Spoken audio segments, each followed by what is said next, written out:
Hi, I am Najma ദബ്ഷറ. I am basically a politician എന്ന് പറയും. ഇങ്ങനെ പോയിട്ട് പൊളിറ്റീഷ്യൻ എന്ന് പറയല്ലേ, ഇവർ വിചാരിക്കുന്നത് എന്തോന്നാ, അയ്യേ ഇതൊരു പണിയാണോ എന്ന് ചോദിക്കുമ്പോൾ അതൊരു പണിയാണ്. ആ പണി ഏറ്റെടുക്കാൻ ഇവിടെ ആൾക്കാർ വേണം. കേരള നിയമസഭയിൽ 10% പോലും സ്ത്രീകളില്ല. പുരുഷ കമ്മീഷനൊക്കെ വരുന്നുണ്ടല്ലോ, അതിനെ പറ്റിയാണ്. ചില സമയത്തേക്ക് ഇൻസ്റ്റഗ്രാം തുറന്നാ നിന്റെ പേരാ വെള്ളാപ്പള്ളിയുടെ ഭാഷയിൽ വേണമെങ്കിൽ ഞാൻ പറയാം, ഒരു ക്രിസ്തീയ യുവതി അനിലിനോടാണ് പറയണേ, കേൾക്കുന്ന ബഷീറാണ്, തീവ്രവാദിയായ മുസ്ലിം ഒരു ക്രിസ്ത്യാനിക്ക് സ്ഥലം കൊടുത്തത് എന്തിനാണ് എന്നൊരു ഗൂഢാലോചനക്ക് സ്കോപ്പുണ്ട്. തട്ടം ചോയ്സ് ആണോ എന്ന് ചോദിക്കുമ്പോൾ എന്താണ് ചോയ്സ്? ഞാനിട്ടിരിക്കുന്ന ഒന്നും എൻ്റെ ചോയ്സ് ഒന്നുമല്ല. വിശപ്പിന് പോലും മതവും ജാതിയും ഉള്ളതുകൊണ്ടാണ് മുസ്ലിമുകളുടെ വീടുകൾ മാത്രം തെരഞ്ഞ ബുൾഡോസറുകൾ ഉത്തരേന്ത്യയിൽ മുഴുവനായി വന്നുകൊണ്ടിരിക്കുന്നത്. ഈ വർഗീയ വിദ്വേഷ ശക്തികളെ പുറംകോലം കൊണ്ട് ചവിട്ടിയിടണം എന്നുള്ളത് ഒരു തീരുമാനിച്ച്. ഒരു PR വെക്കാൻ ആഗ്രഹമുണ്ടോ? അങ്ങനെയാണെങ്കിൽ ഏത് കണ്ടന്റ് ക്രിയേറ്റർ ആയിരിക്കും വെക്കാൻ? നജ്മേന്റെ കയ്യിൽ ഒരു ബട്ടൺ ഉണ്ട്. ആ ബട്ടൺ അമർത്തി കഴിഞ്ഞാൽ ഏതെങ്കിലും ഒരു പൊളിറ്റീഷ്യൻ ഏത് പൊളിറ്റീഷ്യന്റെ വാ അടുപ്പിക്കാനായിരിക്കും ആ ബട്ടൺ അമർത്താൻ. ഈ ചർച്ചയിലൊക്കെ കാണുമ്പോൾ എനിക്ക് പെട്ടെന്ന് ഓർമ്മ രാഹുൽ ഈശ്വറിനെ MP ഗോവിന്ദ് അനാവശ്യ ഭാഷയാണ്. അപ്പൂപ്പനാവലാണ്, ക്യൂട്ട്നെസ് കളിക്കലാണ്, പൂക്കികൾ കൊള്ളാം എന്ന് ഇൻസ്റ്റഗ്രാമിലും ഫേസ്ബുക്കിലും സ്റ്റോറി ഇടുന്നതാണ്. ഇതുകൊണ്ടൊരു വിദ്യാഭ്യാസ മന്ത്രിയുടെ ഉത്തരവാദിത്വം തീരുന്നില്ല. ഗുഡ് മോർണിംഗ് വരും, ചായക്കോപ്പയിൽ എൻ്റെ തല, പൂവിൻ്റെ ഉള്ളിൽ എൻ്റെ തല. ഏതോ ഷെയർ ചാറ്റ് ഉപയോഗിക്കുന്ന എനിക്ക് എൻ്റെ ആത്മാവുണ്ട്, പക്ഷെ ഒരു പീരീഡിൽ എനിക്ക് 2 ആത്മാവാ. ആലോചിച്ചൊക്കെ ഞാൻ ആരാ? ഞാൻ 2 ആത്മാക്കൾ പേരുന്ന ഒരാളാണ്. എന്തെങ്കിലുമൊക്കെ വിഷമം വന്നാൽ ഈ പെൺകൂട്ടത്തിൽ നിന്ന് ആരെയായിരിക്കും ആദ്യം വിളിക്കുക? എന്നിട്ട് വേണമെങ്കിൽ അടുത്ത തല്ലുണ്ടാക്കാൻ. കൊള്ളാം, എല്ലാം ആഗ്രഹിച്ചിട്ട് ഇങ്ങനെ എഴുതിക്കാൻ നോക്കുമ്പോൾ ടക്ക്.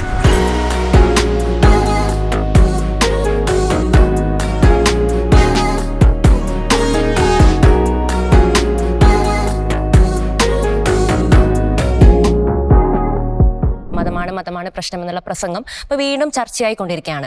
അപ്പോൾ ഒരു ഭാഗത്ത് ലീഗിൻ്റെതായ ആളുകൾ ആ പ്രസംഗത്തെ പ്രൊമോട്ട് ചെയ്യുമ്പോൾ, മറുഭാഗത്ത് ഇടതുപക്ഷത്ത് നിന്നുള്ള ആളുകൾ മതമല്ല, ഞങ്ങൾക്ക് എരിയുന്ന വയറാണ് പ്രശ്നമെന്നാണ് പറഞ്ഞുകൊണ്ടിരിക്കുന്നത്. ഈ ലോക്കൽ ബോഡി ഇലക്ഷൻ ആണെങ്കിൽ പോലും പല സ്ഥലങ്ങളിലും നമ്മൾ കണ്ടിട്ടുണ്ട്, മതത്തിൻ്റെ പേരുണ്ട്, ഇന്നയാൾ നമ്മുടെ മതമാണ്, അപ്പം ഇന്നയാൾക്ക് വോട്ട് ചെയ്യണം എന്നുള്ള രീതിയിലുള്ള പ്രചരണങ്ങൾ നടന്നിട്ടുണ്ട്. ഈ തെരഞ്ഞെടുപ്പ് വരുന്ന സമയത്ത്, അല്ലെങ്കിൽ നമ്മുടെ ജനപ്രതിനിധികളെ തിരഞ്ഞെടുക്കുന്ന സമയത്ത് മതം നോക്കി വോട്ട് ചെയ്യുന്ന പറയുന്നത് വളരെ അപകടകരമായ ഒരു സാഹചര്യം, പ്രത്യേകിച്ച് ഇന്നത്തെ ഇന്ത്യൻ സാഹചര്യത്തിൽ. അപ്പം അതിനെങ്ങനെയാണ് ഒരു ജനപ്രതിനിധി എന്ന രീതിയിൽ നോക്കിക്കാണുന്നത്?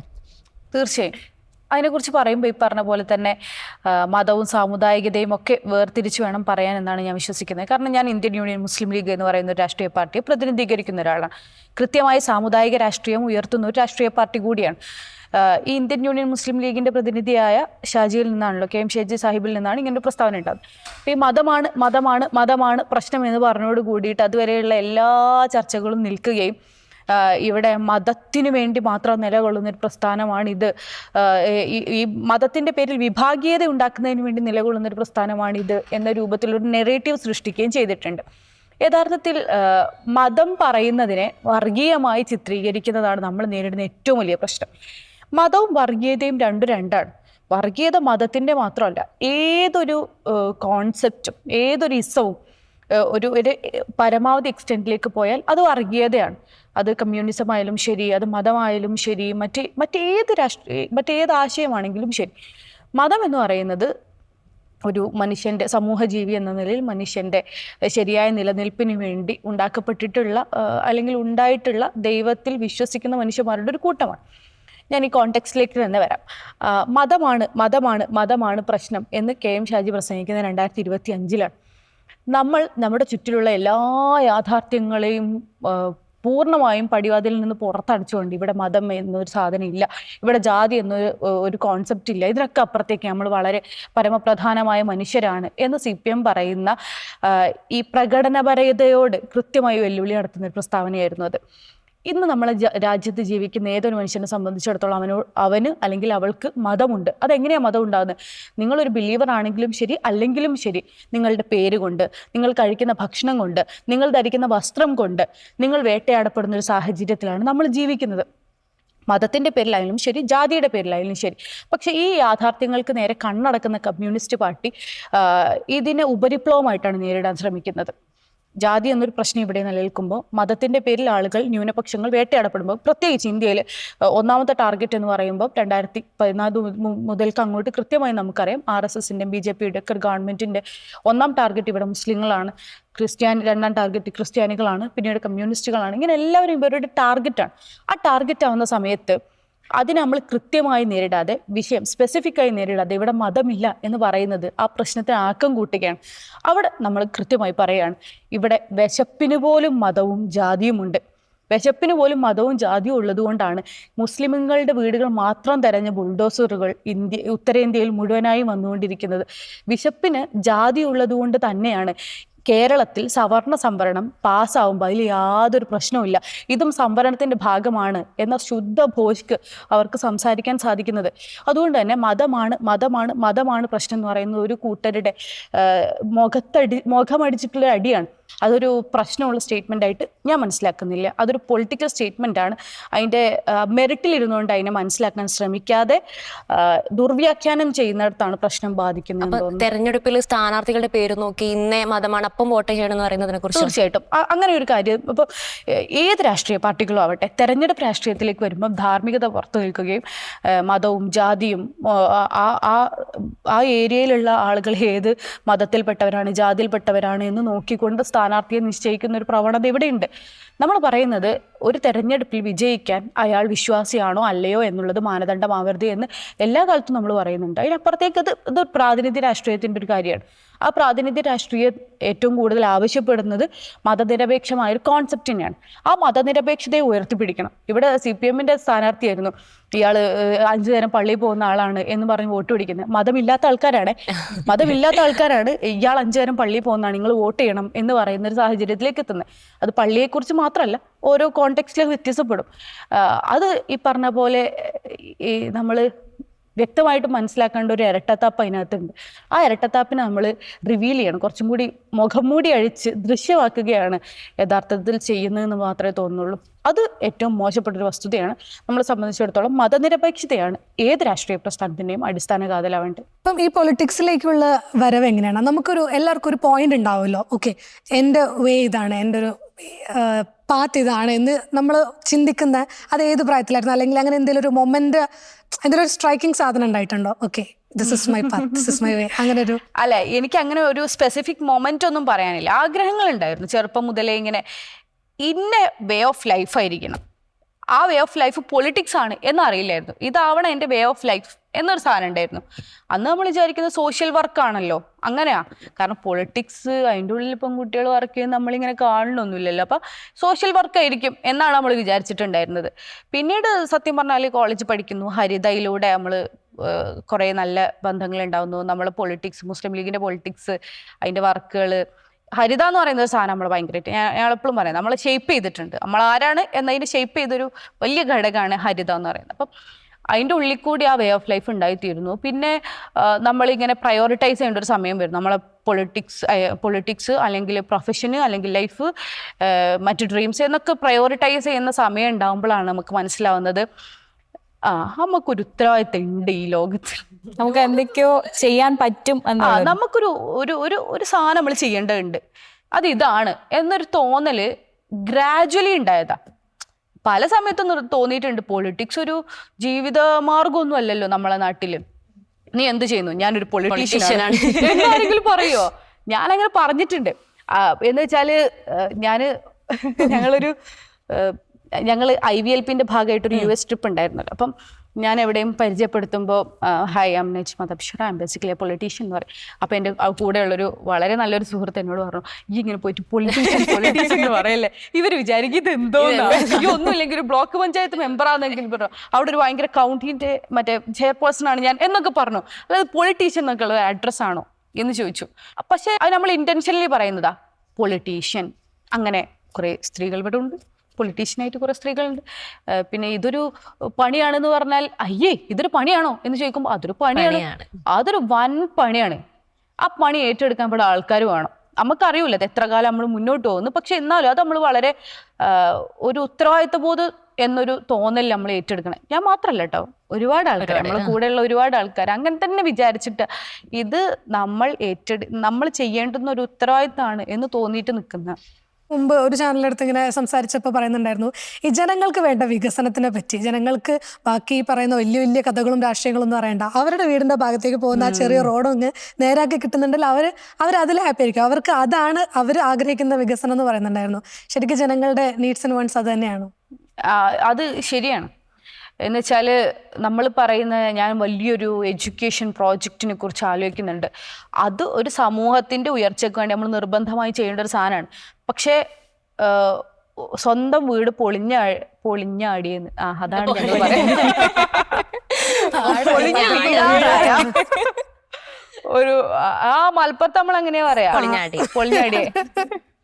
അപ്പം പൊളിഞ്ഞു വീഴാറായ ഒരു മനുഷ്യനെ സംബന്ധിച്ചിടത്തോളം ഞാൻ ഒരു 60 IAS ഉണ്ടാക്കി എന്ന് പറഞ്ഞാൽ ഓനക്ക് മനസ്സിലാവില്ല. അത് എൻ്റെ തലക്ക് മുകളിലൂടെ മഴ പെയ്യുന്നു, എൻ്റെ കുഞ്ഞുങ്ങളുടെ പുസ്തകത്തിൽ മഴ നനയുന്നു എന്നുള്ള ഓരോ പ്രശ്നം.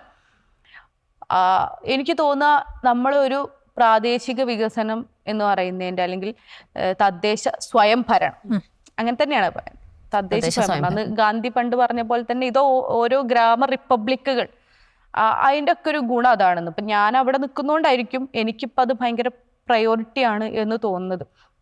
ഓരോന്നിനും ചെയ്യാനുള്ള ഉത്തരവാദിത്തം വേറെയാണ്. ഒരു MP ക്ക് ചെയ്യാനുള്ള ഉത്തരവാദിത്തം അതിലും വലുതാണ്, MLA ക്ക് ചെയ്യാനുള്ള, മന്ത്രിമാർക്ക് ചെയ്യാനുള്ള. പക്ഷെ ഒരു പ്രാദേശിക ഭരണകൂടത്തിന് ഏറ്റവും അഡ്രസ്സ് ചെയ്യേണ്ട ഇങ്ങനത്തെ കുറേ വിഷയങ്ങളാണ്. മുകൾ തട്ടിലിരുന്നു കൊണ്ട് ഒരു അതിദരിദ്രരുടെ സർവേ ഉണ്ടാക്കാം, അതിദരിദ്രരില്ലാത്ത കേരളത്തിലാണ് സുഹൃത്തുക്കളെ നിങ്ങൾ ജീവിച്ചുകൊണ്ടിരിക്കുന്നത് എന്ന് പറഞ്ഞാൽ നമുക്ക് എന്ത് ചെയ്യാം, ഉൾപ്പുളകം കൊള്ളാം. വാവ്, വളരെ മനോഹരമായിരിക്കുന്നു. അതിദരിദ്രർ എന്ന് പറഞ്ഞാൽ എന്താണ്? നമ്മളെ സംബന്ധിച്ചിടത്തോളം, മലയാളം മനസ്സിലാവുന്ന ഒരു മനുഷ്യനെ സംബന്ധിച്ചിടത്തോളം ഭക്ഷണം കഴിക്കാനില്ലാത്ത, സ്വന്തമായി ഒരു കൂരയില്ലാത്ത, നാളത്തെ ജീവിതത്തിന് എന്ത് ചെയ്യും എന്ന് അറിയാതെ ഓടുന്ന ഒരു മനുഷ്യൻ അതിദരിദ്രനാണ്. ഓന് റേഷൻ കാർഡ് ഉണ്ടോ, കുടുംബത്തിൽ ആർക്കെങ്കിലും റേഷൻ കാർഡിന്റെ ഉള്ളിൽ നിന്ന് വെളിച്ചെണ്ണ കിട്ടുന്നുണ്ടോ എന്നുള്ളതല്ല അവിടുത്തെ മാനദണ്ഡം. മൊത്തത്തിൽ ഒരു സമൂഹത്തിന്റെ ഉന്നതിക്ക് വേണ്ടി ചെയ്യുന്ന പോളിസി മേക്കിംഗ് ആണ്. പക്ഷേ ആ പോളിസി മേക്കിംഗ് അതിൻ്റെ അപ്പുറത്തേക്കും ഓരോ മനുഷ്യരെയും നമ്മൾ കൺസിഡർ ചെയ്യേണ്ടതുണ്ട്. അതിനെല്ലാവരും കൺസിഡർ ചെയ്യാൻ പറ്റില്ല. ഒരു കോൺസെപ്റ്റിനും എല്ലാ മനുഷ്യന്മാരെ അക്കോമഡേറ്റ് ചെയ്യാൻ പറ്റുമല്ലോ. ആ ഹോള് ഫില്ല് ചെയ്യാൻ വേണ്ടിയിട്ടാണ് ഇതേപോലെ കുറേ ആൾക്കാർ താഴെയുള്ളത്. അവരെ സംബന്ധിച്ചിടത്തോളം അവരുടെ വീട്ടിലേക്കുള്ള ഒരു നടവഴി എന്ന് പറയുന്നതായിരിക്കും ഏറ്റവും വലിയ കാര്യം. ഇപ്പം ഞങ്ങളുടെ നാട്ടിലൊരു കാക്ക ഉണ്ടായിരുന്നു. അപ്പം അയാൾ ഇങ്ങനെ വന്ന് പറയും അയാൾ വീട്ടിലേക്കുള്ള വഴിയെക്കുറിച്ച്. അപ്പം ഞാൻ ബ്ലോക്ക് പഞ്ചായത്തിലാണ്. ബ്ലോക്ക് പഞ്ചായത്തിൻ്റെ മാനദണ്ഡ പ്രകാരം 6 മീറ്ററിൽ കുറഞ്ഞ റോഡുകൾ ബ്ലോക്ക് പഞ്ചായത്ത് ഏറ്റെടുക്കാൻ പറ്റില്ല. അപ്പം നമുക്ക് എന്താ, അയാൾ വീട്ടിലേക്ക് റോഡ് ഉണ്ടാക്കാൻ നമുക്ക് മാർഗ്ഗമില്ല, ചെറിയ സ്ഥലമാണ്. പക്ഷെ അയാൾ ഇടയ്ക്കിടയ്ക്ക് ഇങ്ങനെ വരും. അവസാനം വന്നിട്ട് പറഞ്ഞു, എൻ്റെ മോളെ കല്യാണം 3 കൊല്ലമായിട്ട് ശരിയാവുന്നില്ല. അപ്പം എന്താ, റോഡില്ലാത്തതാ. അത് അയാളൊരു പ്രശ്നമാണ്. അപ്പം നമ്മൾ ചോദിക്കാൻ പാടില്ല, ആഹാ കല്യാണത്തിൻ്റെ മാനദണ്ഡം ഇതാണോ, ഒരു പെൺകുട്ടിയെ കല്യാണം കഴിപ്പിക്കുമ്പോൾ ഇതാണോ നോക്കേണ്ടത് എന്ന് തിയറിക്ക് അവിടെ പ്രസക്തി ഇല്ല. പക്ഷെ അയാളെ വീട്ടിൽ ഒരു കല്യാണം റെഡിയാവുന്നില്ല. അയാളുടെ ഭാര്യയ്ക്ക് അസുഖം വന്നു, ആംബുലൻസ് വന്നിട്ട് ആ ആംബുലൻസിലേക്ക് കൊണ്ടുപോകണം എന്നുണ്ടെങ്കിൽ ഈ സ്ത്രീയെ ഇവരെല്ലാവരും കൂടി താങ്ങിയെടുത്ത്, വയ്യാത്തൊരു മനുഷ്യനാ, ഇവരെല്ലാവരും കൂടി താങ്ങിയെടുത്തിട്ട് അവിടെ വരെ നടന്നെത്തിക്കണം. അയാൾ വലിയ പ്രശ്നമാണ്. അപ്പം ഈ മോൾത്തട്ടിലിരിക്കുന്ന പോളിസികൾക്ക് ചിലപ്പോൾ ഇത് അറിയൂല, ഓരോ മാനദണ്ഡങ്ങളിൽ ഇത് ഉണ്ടാവില്ല. പ്രാദേശികം എന്ന് പറഞ്ഞാൽ 6 മീറ്ററിൽ അല്ലെങ്കിൽ 4 മീറ്ററിൽ ഒതുങ്ങി നിൽക്കേണ്ട സാധനമാണെന്ന് ഒരു വിചാരിക്കും. 2 അടിയായിരിക്കും ഒരു മനുഷ്യൻ്റെ ഒരു പ്രശ്നം. മനസ്സിൽ തട്ടി അങ്ങനെ വിഷമം തോന്നിയ എന്തെങ്കിലുമൊക്കെ പരാതികൾ അങ്ങനെ ഓർത്തെടുക്കാൻ പറ്റിയ എന്തെങ്കിലും? കുറേ ഉണ്ട്. നമുക്ക് ഒന്നാമത് എന്താണെന്നറിയോ, പല സംഭവങ്ങൾ നമ്മൾ ഭയങ്കര നിസ്സഹായരായിപ്പോവും. ഇപ്പം അടുത്തുണ്ടായി സന്തോഷം തോന്നിയൊരു മൊമെന്റ് പറയാം. ഒരു സ്ത്രീ 20 വർഷമായി അവർ വീടിന് വേണ്ടിയിട്ട് ഒറ്റയ്ക്കാണ് ഒരു മകനുണ്ട്, ഒറ്റയ്ക്കാണ് ആ സ്ത്രീ കുറേ വർഷങ്ങളായിട്ട് ആ മകനെ പോറ്റി വളർത്തി ഉണ്ടാക്കുന്നത്. ഇപ്പം ഇവർ മാത്രമല്ല, ഒരു മകളുണ്ട്, കല്യാണം കഴിച്ച് പറഞ്ഞയച്ചു. ഇവർക്കൊരു പൂരയില്ല. 20 വർഷമായിട്ട് ആ സ്ത്രീ അങ്ങനെ നടക്കുക, ഒരു വീടില്ല. ഇതാണ് പോലെ പ്രശ്നം. അപ്പം നമുക്ക് എന്ത് പറയാം, വരൂ നിങ്ങൾ ലൈഫിന് അപേക്ഷ കൊടുക്കും, വരൂ നിങ്ങൾ PMA വഴിയിൽ അപേക്ഷ കൊടുക്കുക, ആ അപേക്ഷ വരട്ടെ, അപ്പോൾ ഞങ്ങൾ പരിഗണിക്കാം. ഇതോടുകൂടി എന്താണ്, എൻ്റെ ഉത്തരവാദിത്വം തീർന്നല്ലോ. പക്ഷെ അങ്ങനെയല്ല. അത് ഞങ്ങളെ അവിടെയുള്ളൊരു പള്ളിയിൽ അച്ഛനോട് ഇവർ ഈ കാര്യം പറഞ്ഞു. പള്ളിയിൽ അച്ഛൻ ഞങ്ങളെ കൂടെ ഉള്ളൊരു മെമ്പറാണ്, അനിൽ പുലിപ്ര എന്ന് പറയും. അനിലിനോട് ഈ കാര്യം പറഞ്ഞു. അപ്പം ഞങ്ങൾ ബ്ലോക്ക് പഞ്ചായത്തിൽ ഇരിക്കുന്ന സമയത്ത് ഒരു ദിവസം ചേച്ചി കയറിയിരുന്നു. അനിലിങ്ങനെ നമ്മളടുത്ത് ഇങ്ങനെ കാര്യം പറഞ്ഞു, ഇങ്ങനെ ചേച്ചിക്ക് വീടില്ലാന്ന്. കൂട്ടത്തിൽ ഞങ്ങളൊപ്പം തന്നെ ഉണ്ടായിരുന്നൊരു മെമ്പറുണ്ട്, ബഷീർ വന്നിട്ട്. ബഷീർ പറഞ്ഞു, എൻ്റെ അവിടെ സ്ഥലം ഉണ്ടല്ലോ, ചേച്ചിക്ക് ഇഷ്ടമാണെങ്കിൽ നോക്കിക്കോട്ടെ എന്ന് പറഞ്ഞു. ചേച്ചി ഇങ്ങനെ ഞെട്ടിപ്പോയി. ഇതെന്ത് നമ്മളിങ്ങനെ പറയുമ്പോഴേക്കും ഒരു പരിഹാരം ഉണ്ടാവും. പിറ്റേ ദിവസം തന്നെ ഞങ്ങളെല്ലാവരും കൂടി പോയി നോക്കി. അപ്പം ഇവർ പോയി നോക്കി, ചേച്ചിക്ക് ആ സ്ഥലം ഇഷ്ടപ്പെട്ടു. സ്ഥലം നിങ്ങൾ എടുത്തോളൂ എന്ന് പറഞ്ഞിട്ട് ബഷീർ ആ സ്ഥലം കൊടുത്തു. 20 കൊല്ലത്തിന് 2 മിനിറ്റ് കൊണ്ട് പരിഹാരം ഉണ്ടായി. ആ പരിഹാരം ഉണ്ടാവുന്നത് ആ ബ്ലോക്ക് പഞ്ചായത്ത് ഓഫീസിൽ നിന്നാന്ന് പറയുമ്പോൾ നമുക്ക് ഭയങ്കര സന്തോഷം. ടെക്നിക്കലി ചിലപ്പോൾ ഞങ്ങൾക്ക് ഒരിക്കലും ഒരു സമയമെടുത്ത് മാത്രം പൂർത്തീകരിക്കാൻ പറ്റും. പറഞ്ഞ പോലെ അവർ ലൈഫിൻ്റെ ഇപ്പം നിലവിൽ ലൈഫിൻ്റെ ലിസ്റ്റിലില്ല, PMAY ലിസ്റ്റിലില്ല. ഞാനൊരു ജനപ്രതിനിധി എന്ന രൂപത്തിൽ ചെയ്യുകയാണെങ്കിൽ എൻ്റെ സിസ്റ്റം വഴി എന്നെ അതിനെ ഹെൽപ്പ് ചെയ്യണമെന്നുണ്ടെങ്കിൽ എനിക്ക് ബുദ്ധിമുട്ടാണ്. പക്ഷെ അങ്ങനെ അല്ലാതെ ഒരു മനുഷ്യൻ അപ്പം തയ്യാറാവുന്ന, അയാൾക്ക് അങ്ങനെ തോന്നണ്ടേ എനിക്കൊരു സ്ഥലമുണ്ട്, ഈ 5 സെന്റ് സ്ഥലം ഇവർക്ക് കൊടുക്കാം എന്ന് തോന്നണ്ടേ? തോന്നി. അങ്ങനെ തോന്നുന്ന കുറെ മൊമെന്റുകൾക്ക്, അതൊരു മൊമെന്റ്, അങ്ങനെ കുറെ മൊമെന്റുകൾക്ക് നമ്മൾ സാക്ഷ്യം വഹിക്കാറുണ്ട്. നമ്മള് അങ്ങനെയുള്ള മനുഷ്യന്മാരുള്ളൊരു സ്ഥലത്തെ കുറിച്ചാണ് Vellappally Natesan SNDP general secretary അത്തരം നിരന്തരം ഒരു ചെയിൻ ഓഫ് പരാമർശങ്ങൾ നടത്തിയിട്ടുള്ളത്. മറുപടി പറയേണ്ട ആവശ്യം. ഇപ്പൊ അങ്ങനെ വെള്ളാപ്പള്ളിയുടെ ഭാഷയിൽ വേണമെങ്കിൽ ഞാൻ പറയാം, ഒരു ക്രിസ്തീയ യുവതി അല്ല, അങ്ങനെ ഒരാളാണ് വന്ന് ചോദിക്കുന്നേ. കൊടുക്കുന്നത് അനിലിനോടാണ് പറയണേ, അത് കേൾക്കുന്ന ബഷീറാണ്. ബഷീർ പറയുന്നത് എന്റെ സ്ഥലം എടുത്തോളൂ. അങ്ങനെ ബഷീറിന്റെ സ്ഥലം ഈ ചേച്ചിക്ക് പോകുന്നു. ഞാൻ ചേച്ചിന്റെ പേര് മനപ്പുറം പരാമർശിക്കാം. ഈ ചേച്ചിക്ക് പോകുന്നു. അപ്പം തീവ്രവാദിയായ മുസ്ലിം ഒരു ക്രിസ്ത്യാനിക്ക് സ്ഥലം കൊടുത്തത് എന്തിനാണ് എന്നൊരു ഗൂഢാലോചനക്ക് സ്കോപ്പ് ഉണ്ട്. വെളിവില്ലാത്ത മനുഷ്യന് നമ്മൾ പാർട്ടി എടുത്തൊരു തീരുമാനമാണ്. ഇത്ര നിലവാരമില്ലാത്ത മനുഷ്യന്മാർക്ക് നമ്മൾ മറുപടി എടുക്കണ്ട. പത്മഭൂഷണ് വേണ്ടി അദ്ദേഹത്തെ നിർദ്ദേശിക്കാനും ഇവിടെ ആളുണ്ട്, അത് ഉളുപ്പില്ലാണ്ട് ഏറ്റുവാങ്ങാനും ഇവിടെ ആളുണ്ട്. ഇവരെ കുറിച്ചൊന്നും ഈ പറഞ്ഞ പോലെ ignorance is the best answer to them. നമ്മൾ സംസാരിക്കുന്നില്ല ഇത്ര നിലവാരമില്ലായ്മ. പക്ഷെ അവർ വിചാരിച്ചു ഇതൊക്കെ അങ്ങ് പോയിക്കോളും. പക്ഷെ അതല്ല, ഈ ജനങ്ങൾ ഇത് കാണുന്നുണ്ട്. കഴിഞ്ഞ തെരഞ്ഞെടുപ്പിലുണ്ടായ ഒരു വിജയത്തെ തമാശക്ക് ഇങ്ങനെ അവിടെ ഞങ്ങളെ നാട്ടിലൊരാൾ ട്രോളുന്നുണ്ട്, വെള്ളാപ്പള്ളി നാടിന്റെ ഐശ്വര്യം. ഈ വെള്ളാപ്പള്ളി എത്രത്തോളം അയാളുടെ അത് നാട്ടുകാരത് മനസ്സിലാക്കുന്നുണ്ട്. ഇജാതി വർഗീയ വിദ്വേഷ ശക്തികളെ പുറംകോലം കൊണ്ട് ചവിട്ടിയിടണം എന്നുള്ളത് തീരുമാനിച്ച്. ഇവരൊക്കെ ഭയങ്കര പ്രശ്നമാണെന്നേ. നമ്മൾ എത്ര ട്രോളാക്കിയാലും ഇതൊക്കെ ശരിയാണെന്ന് വിശ്വസിക്കുന്നു വലിയൊരു കൂട്ടം മനുഷ്യന്മാരുണ്ട്. ഈ വാട്സാപ്പ് യൂണിവേഴ്സിറ്റി എന്ന് പറയുന്നത് ഇസ് എ പവർഫുൾ വെപ്പണാണ്. വാട്സാപ്പ് യൂണിവേഴ്സിറ്റിയിൽ ജനിച്ച് ബിരുദം നേടുന്ന എത്ര മനുഷ്യന്മാരാണെന്നറിയോ? നമ്മൾ പൊതുവെ പറയുമ്പോൾ ഇപ്പൊ സ്ത്രീകളോട് ഉപദേശിക്കാൻ കുറേ ആൾക്കാരുണ്ടാവും. നമ്മൾ എന്ത് ചെയ്താലും അതിൽ എന്തെങ്കിലുമൊക്കെ കുറവോ കുറ്റവും കണ്ടുപിടിച്ച് അങ്ങനെ ചെയ്യണം ഇങ്ങനെ ചെയ്യണം എന്ന് ഉപദേശിക്കാൻ കുറേ ഏട്ടന്മാരും ഒക്കെ നമുക്ക് സൈബർ സ്പേസിലും നിന്നെ കൊണ്ട് അത് പറ്റുമോ അങ്ങനത്തെ കുറച്ച് ഉപദേശങ്ങളൊക്കെ കിട്ടിയിട്ടുണ്ട്. പിന്നെന്താ ഈ പറഞ്ഞ പോലെ ഇതൊക്കെ ഒരു ലെവലാട്ടോ. ഇത് വയസ്സായി ഇതൊക്കെ കുറെ പണ്ടല്ലേ, ഇപ്പൊ ഞാൻ വളരെ മുതിർന്നു പോയില്ലേ, എനിക്കിതൊന്നും വിഷയമല്ല. നമ്മളെ ജീവിതത്തില് ഇന്ന സ്ഥലത്ത് ഞാൻ 40 വയസ്സാവാൻ ഭയങ്കര കാത്തിരിക്കുന്ന ഒരാളാണ്. അതെന്താ എനിക്കറിയില്ല, എനിക്ക് ഭയങ്കര ഇഷ്ടമാണ്. 40-ലെത്തിയാലാണ് സ്ത്രീകൾക്ക് കുറച്ചുകൂടി എൻജോയ് ചെയ്യാൻ പറ്റാന്നൊക്കെ ആ റൊമാന്റിസൈസേഷൻ കേട്ടിട്ടായിരിക്കും ചിലപ്പോൾ. പിന്നെ ഈ പറഞ്ഞ പോലെ ഈ ഏജ് മാറ്റേഴ്സ്. കുറേ സാധനങ്ങളിൽ ഇപ്പം 20-ാം വയസ്സിൽ ഒരു സാധനം കേൾക്കുന്ന പോലെയല്ല 30-ാം വയസ്സിലേക്ക് കേൾക്കുമ്പോൾ. അപ്പൊ അത് അങ്ങനെ അല്ലെങ്കിൽ 40-ാം വയസ്സിൽ അതിന് കുറച്ചും കൂടി നല്ല ഷീൽഡ് ഉള്ള ഒരാളായിട്ട് നമ്മളിങ്ങനെ നിൽക്കുമല്ലേ. ഇവർ സില്ലി പീപ്പിൾ, ഈ പിള്ളേരൊരു കഥ നമ്മൾ എസ്റ്റാബ്ലിഷ്ഡ് ആയല്ലോ. അപ്പൊ എനിക്ക് ഭയങ്കര ഇഷ്ടമാണ്. എനിക്കറിയില്ല, ഞാൻ ആഗ്രഹിക്കുന്നൊരു പോയിന്റ്, എനിക്ക് 40 വയസ്സുള്ളൊരു ഞാൻ എങ്ങനെ ആയിരിക്കും എനിക്ക് കാണാൻ ഭയങ്കര ഇഷ്ടമുണ്ട്. അങ്ങനെ സങ്കല്പിക്കാറുണ്ടോ എങ്ങനെ ആയിരിക്കും എന്നുള്ളതിന്റെ ഒരു? ഞാൻ കുറച്ചുകൂടി ഈ പറഞ്ഞ ഞാൻ കുറച്ചും കൂടി ഷീൽഡ് ഉള്ള പവർഫുൾ ആയ ഒരാളായിരിക്കും. പൊസിഷനിലുള്ളതല്ല, നമുക്കൊരു ഞങ്ങളത് ആഗ്രഹിക്കുന്നുണ്ട്. നമ്മളെ കുറിച്ച് കാണുന്ന ഒരു സാധനമില്ലേ, ഈ ആത്മാവിന്റെ ഉള്ളിൽ നമുക്ക് വരാൻ പോകുന്ന ഒരു സാധനമില്ലേ, ഒരു കോൺഫിഡൻസ്. ആ സാധനം അല്ല, ഞാൻ നേരത്തെ ചോദിച്ചാൽ ഉത്തരം പറഞ്ഞില്ല. ഉപദേശമല്ലേ, ഉപദേശം കിട്ടാറുണ്ട്. ഈ ഉപദേശങ്ങൾ എങ്ങനെയാ കാണുന്നത്? അതായത് ചിലപ്പോൾ നമ്മുടെ മുതിർന്ന ആൾക്കാർ ഉപദേശിക്കുന്നുണ്ടാവും, ഫാമിലി എന്നുള്ള ആൾക്കാർ അല്ല നീ അങ്ങനെയല്ല ചെയ്യേണ്ടിയിരുന്നു, ഇത് ഇങ്ങനെ ചെയ്യണം എന്ന് പറയുന്നതും. അതായത് ഉപദേശം, ക്രിറ്റിസിസം, ഇതിലേതായിരിക്കും ചൂസ് ചെയ്യാം?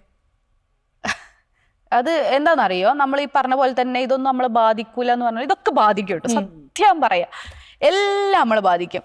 നമ്മൾ ഇൻസ്റ്റഗ്രാമിൽ വന്നിട്ട് നിന്റെ തട്ടത്തിനെന്താ നീളം കുറവ് എന്ന് ചോദിച്ചാലും, പിന്നെ ആ ചുരിദാർ ശരിയായില്ല എന്ന് പറഞ്ഞാലും, അവരോട് സംസാരിക്കുമ്പോൾ ശ്രദ്ധിക്കും. ഇതൊക്കെ നമ്മളെ എല്ലാ സാധനം നമ്മൾ ടച്ച് ചെയ്യും. നമ്മൾ വെറുതെ പറയാം ഇതൊന്നും എന്നെ ബാധിക്കുന്നില്ല എന്ന് പറയുമ്പോൾ ഓരോ വിചാരം ഇതാരും അറിയുന്നില്ല, പക്ഷെ അത് ഇത് നമ്മളൊരു ഇപ്പൊ നിങ്ങൾ എന്നോട് സംസാരിക്കുന്ന പോലെ തന്നെയാണല്ലോ ഞാൻ ഈ ഫേസ്ബുക്ക് ഇങ്ങനെ നോക്കുമ്പോൾ ഒരാൾ എന്നോട് സംസാരിക്കില്ല, ഇയാൾ ഈ പറയുമ്പോൾ. അപ്പം അത് ബാധിക്കാറുണ്ട്, പക്ഷെ അത് വിഷയമൊന്നുമില്ല. നമ്മൾ ഇപ്പോൾ ഈ സൈബർ സ്പേസിനെ പറ്റി നമ്മൾ സംസാരിച്ചല്ലോ. ഏറ്റവും കൂടുതൽ സൈബർ അറ്റാക്ക് നേരിടുന്നത് ഈ പറഞ്ഞ പോലെ ഉത്തരവാദിത്തപ്പെട്ട മേഖലയിൽ ഇരിക്കുന്ന സ്ത്രീകളാണെന്ന് നമുക്കതിൽ സംശയമൊന്നുമില്ല. അത് നമ്മൾ പുറമേ നിന്ന് തന്നെ നോക്കി കാണാം. എന്തുകൊണ്ടായിരിക്കും ഈ സ്ത്രീകളെ ഇങ്ങനെ ഉത്തരവാദിത്തപ്പെട്ട മേഖലയിൽ ഇരിക്കുന്ന സ്ത്രീകളോട് ഇത്തരത്തിലൊരു മനോഭാവം ആളുകൾക്ക് വരുന്നത്? അതിനെ നജ്മയ്ക്ക് എന്താണ് തോന്നിയിട്ടുള്ളത്? ഒറ്റ കാര്യമുള്ളൂ, സ്ത്രീകളെ തോൽപ്പിക്കാൻ ഏറ്റവും നല്ലതുപോലെ സ്വഭാവത്തെ ചോദ്യം ചെയ്യുകയാണ്, അവരുടെ ക്രെഡിബിലിറ്റി ഇല്ലാതാക്കലാണ് എന്നുള്ളൊരു ടൂള് ഈ പറഞ്ഞ പുരുഷാധിപത്യത്തിൻ്റെ കയ്യിലുണ്ട്. അതിൻ്റെ പുതിയ രൂപമാണ് സൈബർ സ്പേസിലുള്ള അറ്റാക്ക് എന്നേ പറയാനുള്ളൂ. മറ്റുള്ളവരുടെ മെറിറ്റിനെ ക്വസ്റ്റ്യൻ ചെയ്യുള്ളൂ. അവർ ചെയ്ത ആക്ടിനെയാണ് ചിലപ്പോൾ പ്രശ്നം എന്ന് പറയാം. അവരുടെ സ്വഭാവത്തെ മാറ്റി നിർത്തും, കുടുംബത്തെ മാറ്റി നിർത്തും. ഇതൊക്കെ മാറ്റി നിർത്തിയാലും ആ ഒരു പ്രശ്നത്തിലേക്ക് സ്പെസിഫിക്കലി പോകും. ഇത് പ്രശ്നം അപ്രസക്തമാവും, സ്ത്രീയുടെ സ്വഭാവത്തിലേക്ക് വരും. അത് ഈ പറഞ്ഞ പോലെ പുരുഷാധിപത്യം കുറേ വർഷങ്ങളായിട്ട് സൂക്ഷിക്കുന്ന ഒരു സ്വഭാവമാണ്. നജ്മ നേരിട്ട അതില് ഭയങ്കര ക്രൂഷ്യലായിട്ട് തോന്നിയിട്ടല്ല, അല്ലെങ്കിൽ കേസായിട്ട് പോയിട്ടൊരു കാര്യമില്ല എന്നുള്ളതാണ്. ഒന്നാമത് നമ്മളെ സൈബർ ലോ വളരെ വീക്കാണ്. ആ ലോ വളരെ വീക്കാണ് എന്ന് പറഞ്ഞുകൊണ്ട് സിസ്റ്റം തന്നെ അതിനെ കണ്ണടച്ചങ്ങ് ഒഴിവാക്കുക. ഏറ്റവും ചുരുങ്ങിയത് ഒരു പോലീസുകാരന് ട്രാക്ക് ചെയ്യാൻ പറ്റാവുന്ന ഡാറ്റ കൊടുത്താലും, അയാൾക്ക് ട്രാക്ക് ചെയ്യാൻ പറ്റാവുന്ന ഡാറ്റ കയ്യിൽ കിട്ടിയാലും അയാൾക്ക് ചെയ്യാൻ പറ്റുന്ന അയാളുടെ അധികാര പരിധിയിലുള്ള ഉത്തരവാദിത്തങ്ങൾ പോലും നമ്മുടെ പോലീസ് സ്റ്റേഷനുകളിൽ നടപ്പാവാറില്ല. എന്തിനധികം പറയുന്നു, ഇപ്പം നമ്മൾ ഈ ഭരണപക്ഷം പ്രതിപക്ഷം എന്നൊക്കെ പറയുന്നു. ഭരണപക്ഷത്തെ എത്ര സ്ത്രീകളാണ് ഈയിടെ, മറ്റ് പൊളിറ്റിക്സ് തന്നെ വിചാരിച്ചോളൂ, പൊളിറ്റിക്സ് ഉണ്ടല്ലോ ഇതിൻ്റെ അകത്തൊക്കെ, ബാക്കിയുള്ളതൊക്കെ മാറ്റി നിർത്തിയാലും ഭരണപക്ഷത്തെ എത്ര സ്ത്രീകളാണ് ഈയിടെ വേട്ടയാടപ്പെട്ടത്? അവരെത്ര പേരാണ് കേസ് നൽകിയിട്ടുള്ളത്? ആ കേസിലെങ്കിലും ഇവിടെ ഒരു തീരുമാനമായിട്ടുണ്ടോ? ഇവിടെ കേരളത്തിനകത്ത് ഈ സൈബർ കേസുകൾ നിയന്ത്രിക്കുന്നതിന് ഏതെങ്കിലും തരത്തിലുള്ള മൂവ്മെൻറ്റ് ഈ ഗവൺമെൻറ്റിൻ്റെ കയ്യിൽ നിന്നുണ്ടായിട്ടുണ്ടോ? ഉണ്ടാകുന്നില്ല.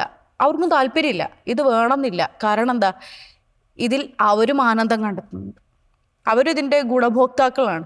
രണ്ടാൾക്ക് പണിഷ്മെൻറ്റ് കിട്ടിയാൽ മൂന്നാമത്തെ ആൾ പേടിക്കും. ഈ സൈബർ അറ്റാക്ക് എന്നുള്ളതിനൊക്കെ അപ്പുറത്തേക്ക് നമ്മൾ ഏറ്റവും ഭീകരമായി സൈബർ സ്പേസിൽ ഉണ്ടാകുന്ന ഒരു ക്രൈമായിട്ട് നമ്മളിപ്പോൾ മനസ്സിലാക്കേണ്ടത് ഈ ടെലിഗ്രാമിലൂടെയൊക്കെ വിൽക്കപ്പെടുന്ന, അറിയാലോ, ഈ കുട്ടികളുടെ ഇടയിലൊക്കെ എന്തൊരു സ്വന്തം വീട്ടിലുള്ള ആളുകളുടെ പോലും ഫോട്ടോ വിറ്റ് കാശാക്കുന്ന കുട്ടികൾ, 14, 13, 12 വയസ്സുള്ള കുട്ടികൾ ഓരോ വീടുകളിലും ഉണ്ട്. കേരളത്തിൻ്റെ പുതിയ തലമുറയെക്കുറിച്ച്, വളർന്നു വരുന്ന തലമുറയെക്കുറിച്ചുള്ള ഏറ്റവും ആശങ്കാകരമായിട്ടുള്ളൊരു സാധനമാണ്. ഇതിലൊന്നും നമ്മൾ അഡ്രസ്സ് ചെയ്യുന്നില്ല. ഇവിടുത്തെ ലോയോ എൻഫോഴ്സ്മെൻറ്റ് സിസ്റ്റമോ ഗവൺമെൻറ്റോ ഇതിനെ അഡ്രസ്സ് ചെയ്യുന്നില്ല. കട്ടത് ഞാനല്ല നീയാണ്, കട്ടത് നീയല്ല ഞാനാണ്, നീ ഇന്നലെ ഈ ഡെസ്കിൽ കയറിയില്ലേ, അത് വളരെ മോശമായി കേട്ടോ. ഈ ഇത്തരം ഒരു ആവശ്യമില്ലാത്ത ഒരു ചർച്ചകളിലേക്ക് കൊണ്ടുപോയി പ്രൊഡക്റ്റീവായ ഒരു സാധനത്തെക്കുറിച്ചും ചർച്ച ഒന്നുമില്ല. നിങ്ങൾ നോക്കൂ, നമ്മുടെ കുട്ടികൾ ഭയങ്കര പ്രശ്നത്തിലാണ് പെട്ടുകൊണ്ടിരിക്കുന്നത്. അത് കൺട്രോൾ ചെയ്യാൻ നമ്മൾ ഇറങ്ങി പുറപ്പെട്ടേ പറ്റുള്ളൂ. പുറപ്പെട്ടിട്ടില്ല എന്നുണ്ടെങ്കിൽ എപ്സ്റ്റീൻ ഫയൽസ് കാണുന്ന കുട്ടി വിചാരിക്കും ഇത് കൊള്ളാലോ, ഇങ്ങനൊരു വേൾഡ് ഈസ് ഗുഡ് എന്ന് വിചാരിക്കാനുള്ള മെന്റാലിറ്റി ഉള്ള കുട്ടികളുണ്ടാക്കും. സാധാരണ ഒരു സ്ത്രീക്ക് തന്നെ ഒരു നോർമൽ അക്കൗണ്ടിലുള്ള ഏതെങ്കിലും ഒരു പൂവിൻ്റെയോ പൂച്ചേൻ്റെയോ ഒക്കെ ഫോട്ടോ ഇട്ടിട്ടുള്ള ഒരു അക്കൗണ്ടിൽ തന്നെ നിരന്തരം ഫാൻസിൻ്റെ അല്ലെങ്കിൽ ഫാൻസ് അല്ലാത്ത ആൾക്കാരുടെ ഒക്കെ മെസ്സേജുകളും കാര്യങ്ങളൊക്കെ ഉണ്ടാവും. അപ്പം ഒരു പൊതുപ്രവർത്തക എന്നുള്ള നിലയിൽ എന്തായാലും സോഷ്യൽ മീഡിയ യൂസ് ചെയ്യുന്ന ഒരാൾക്ക് അത്തരം ഫാൻസിൻ്റെ ടിപ്പിക്കൽ ആ ഒരു ഫാൻസിൻ്റെ മെസ്സേജുകളൊക്കെ വന്നിട്ടുണ്ടോ? എല്ലാ ദിവസവും ഗുഡ് മോർണിംഗ് വരും, ചായക്കോപ്പയിൽ എൻ്റെ തല, ഭൂമിക്കുള്ളിൽ എൻ്റെ തല, ഏതോ ഷെയർ ചാറ്റ് ഉപയോഗിക്കണം, ഗുഡ് മോർണിംഗ്. എങ്ങനെ റിപ്ലൈ കൊടുക്കാം? ഒന്നാമത് ഞാൻ ഫേസ്ബുക്കിലെ മെസ്സഞ്ചർ ഞാൻ ഉപയോഗിക്കാറില്ല. ഇൻസ്റ്റയിലാണല്ലോ നമ്മൾ പിന്നെ ഇങ്ങനെ പോയി മെസ്സേജ് കാണുന്നത്. പക്ഷെ ഇൻസ്റ്റയിൽ ഫിൽറ്റർ ചെയ്തിട്ടില്ലേ സാധനം വരുള്ളൂ. ബാക്കി നമുക്ക് സ്ഥിരമായിട്ട് വരുന്ന സാധനം ഇവിടെ വരുള്ളൂ. ബാക്കിയൊക്കെ റിക്വസ്റ്റിലാണ്. നമ്മൾ കാണണമെന്ന് വിചാരിച്ച സാധനം പോലും നമ്മൾ കാണൂല. പിന്നെ ഞാൻ അങ്ങനെ അത് ഫോളോ ചെയ്യില്ല. ഇതേപോലെ നമ്മൾ വെറുതെ ഇരിക്കുമ്പോൾ എന്റർടൈൻമെന്റിനൊക്കെയാണ് ഇത് എടുത്ത് നോക്കുക. എന്തെങ്കിലുമൊക്കെ വിഷയം ഉണ്ടാകുമ്പോൾ നമ്മൾ എന്റർടൈൻമെന്റ് ഇതൊക്കെ എടുത്ത് നോക്കൂല. അപ്പോഴും കാണുക ചായക്കോപ്പയിൽ നിന്ന് ഇങ്ങനെ ആവി പോലെ പറന്നു വരുന്ന തല.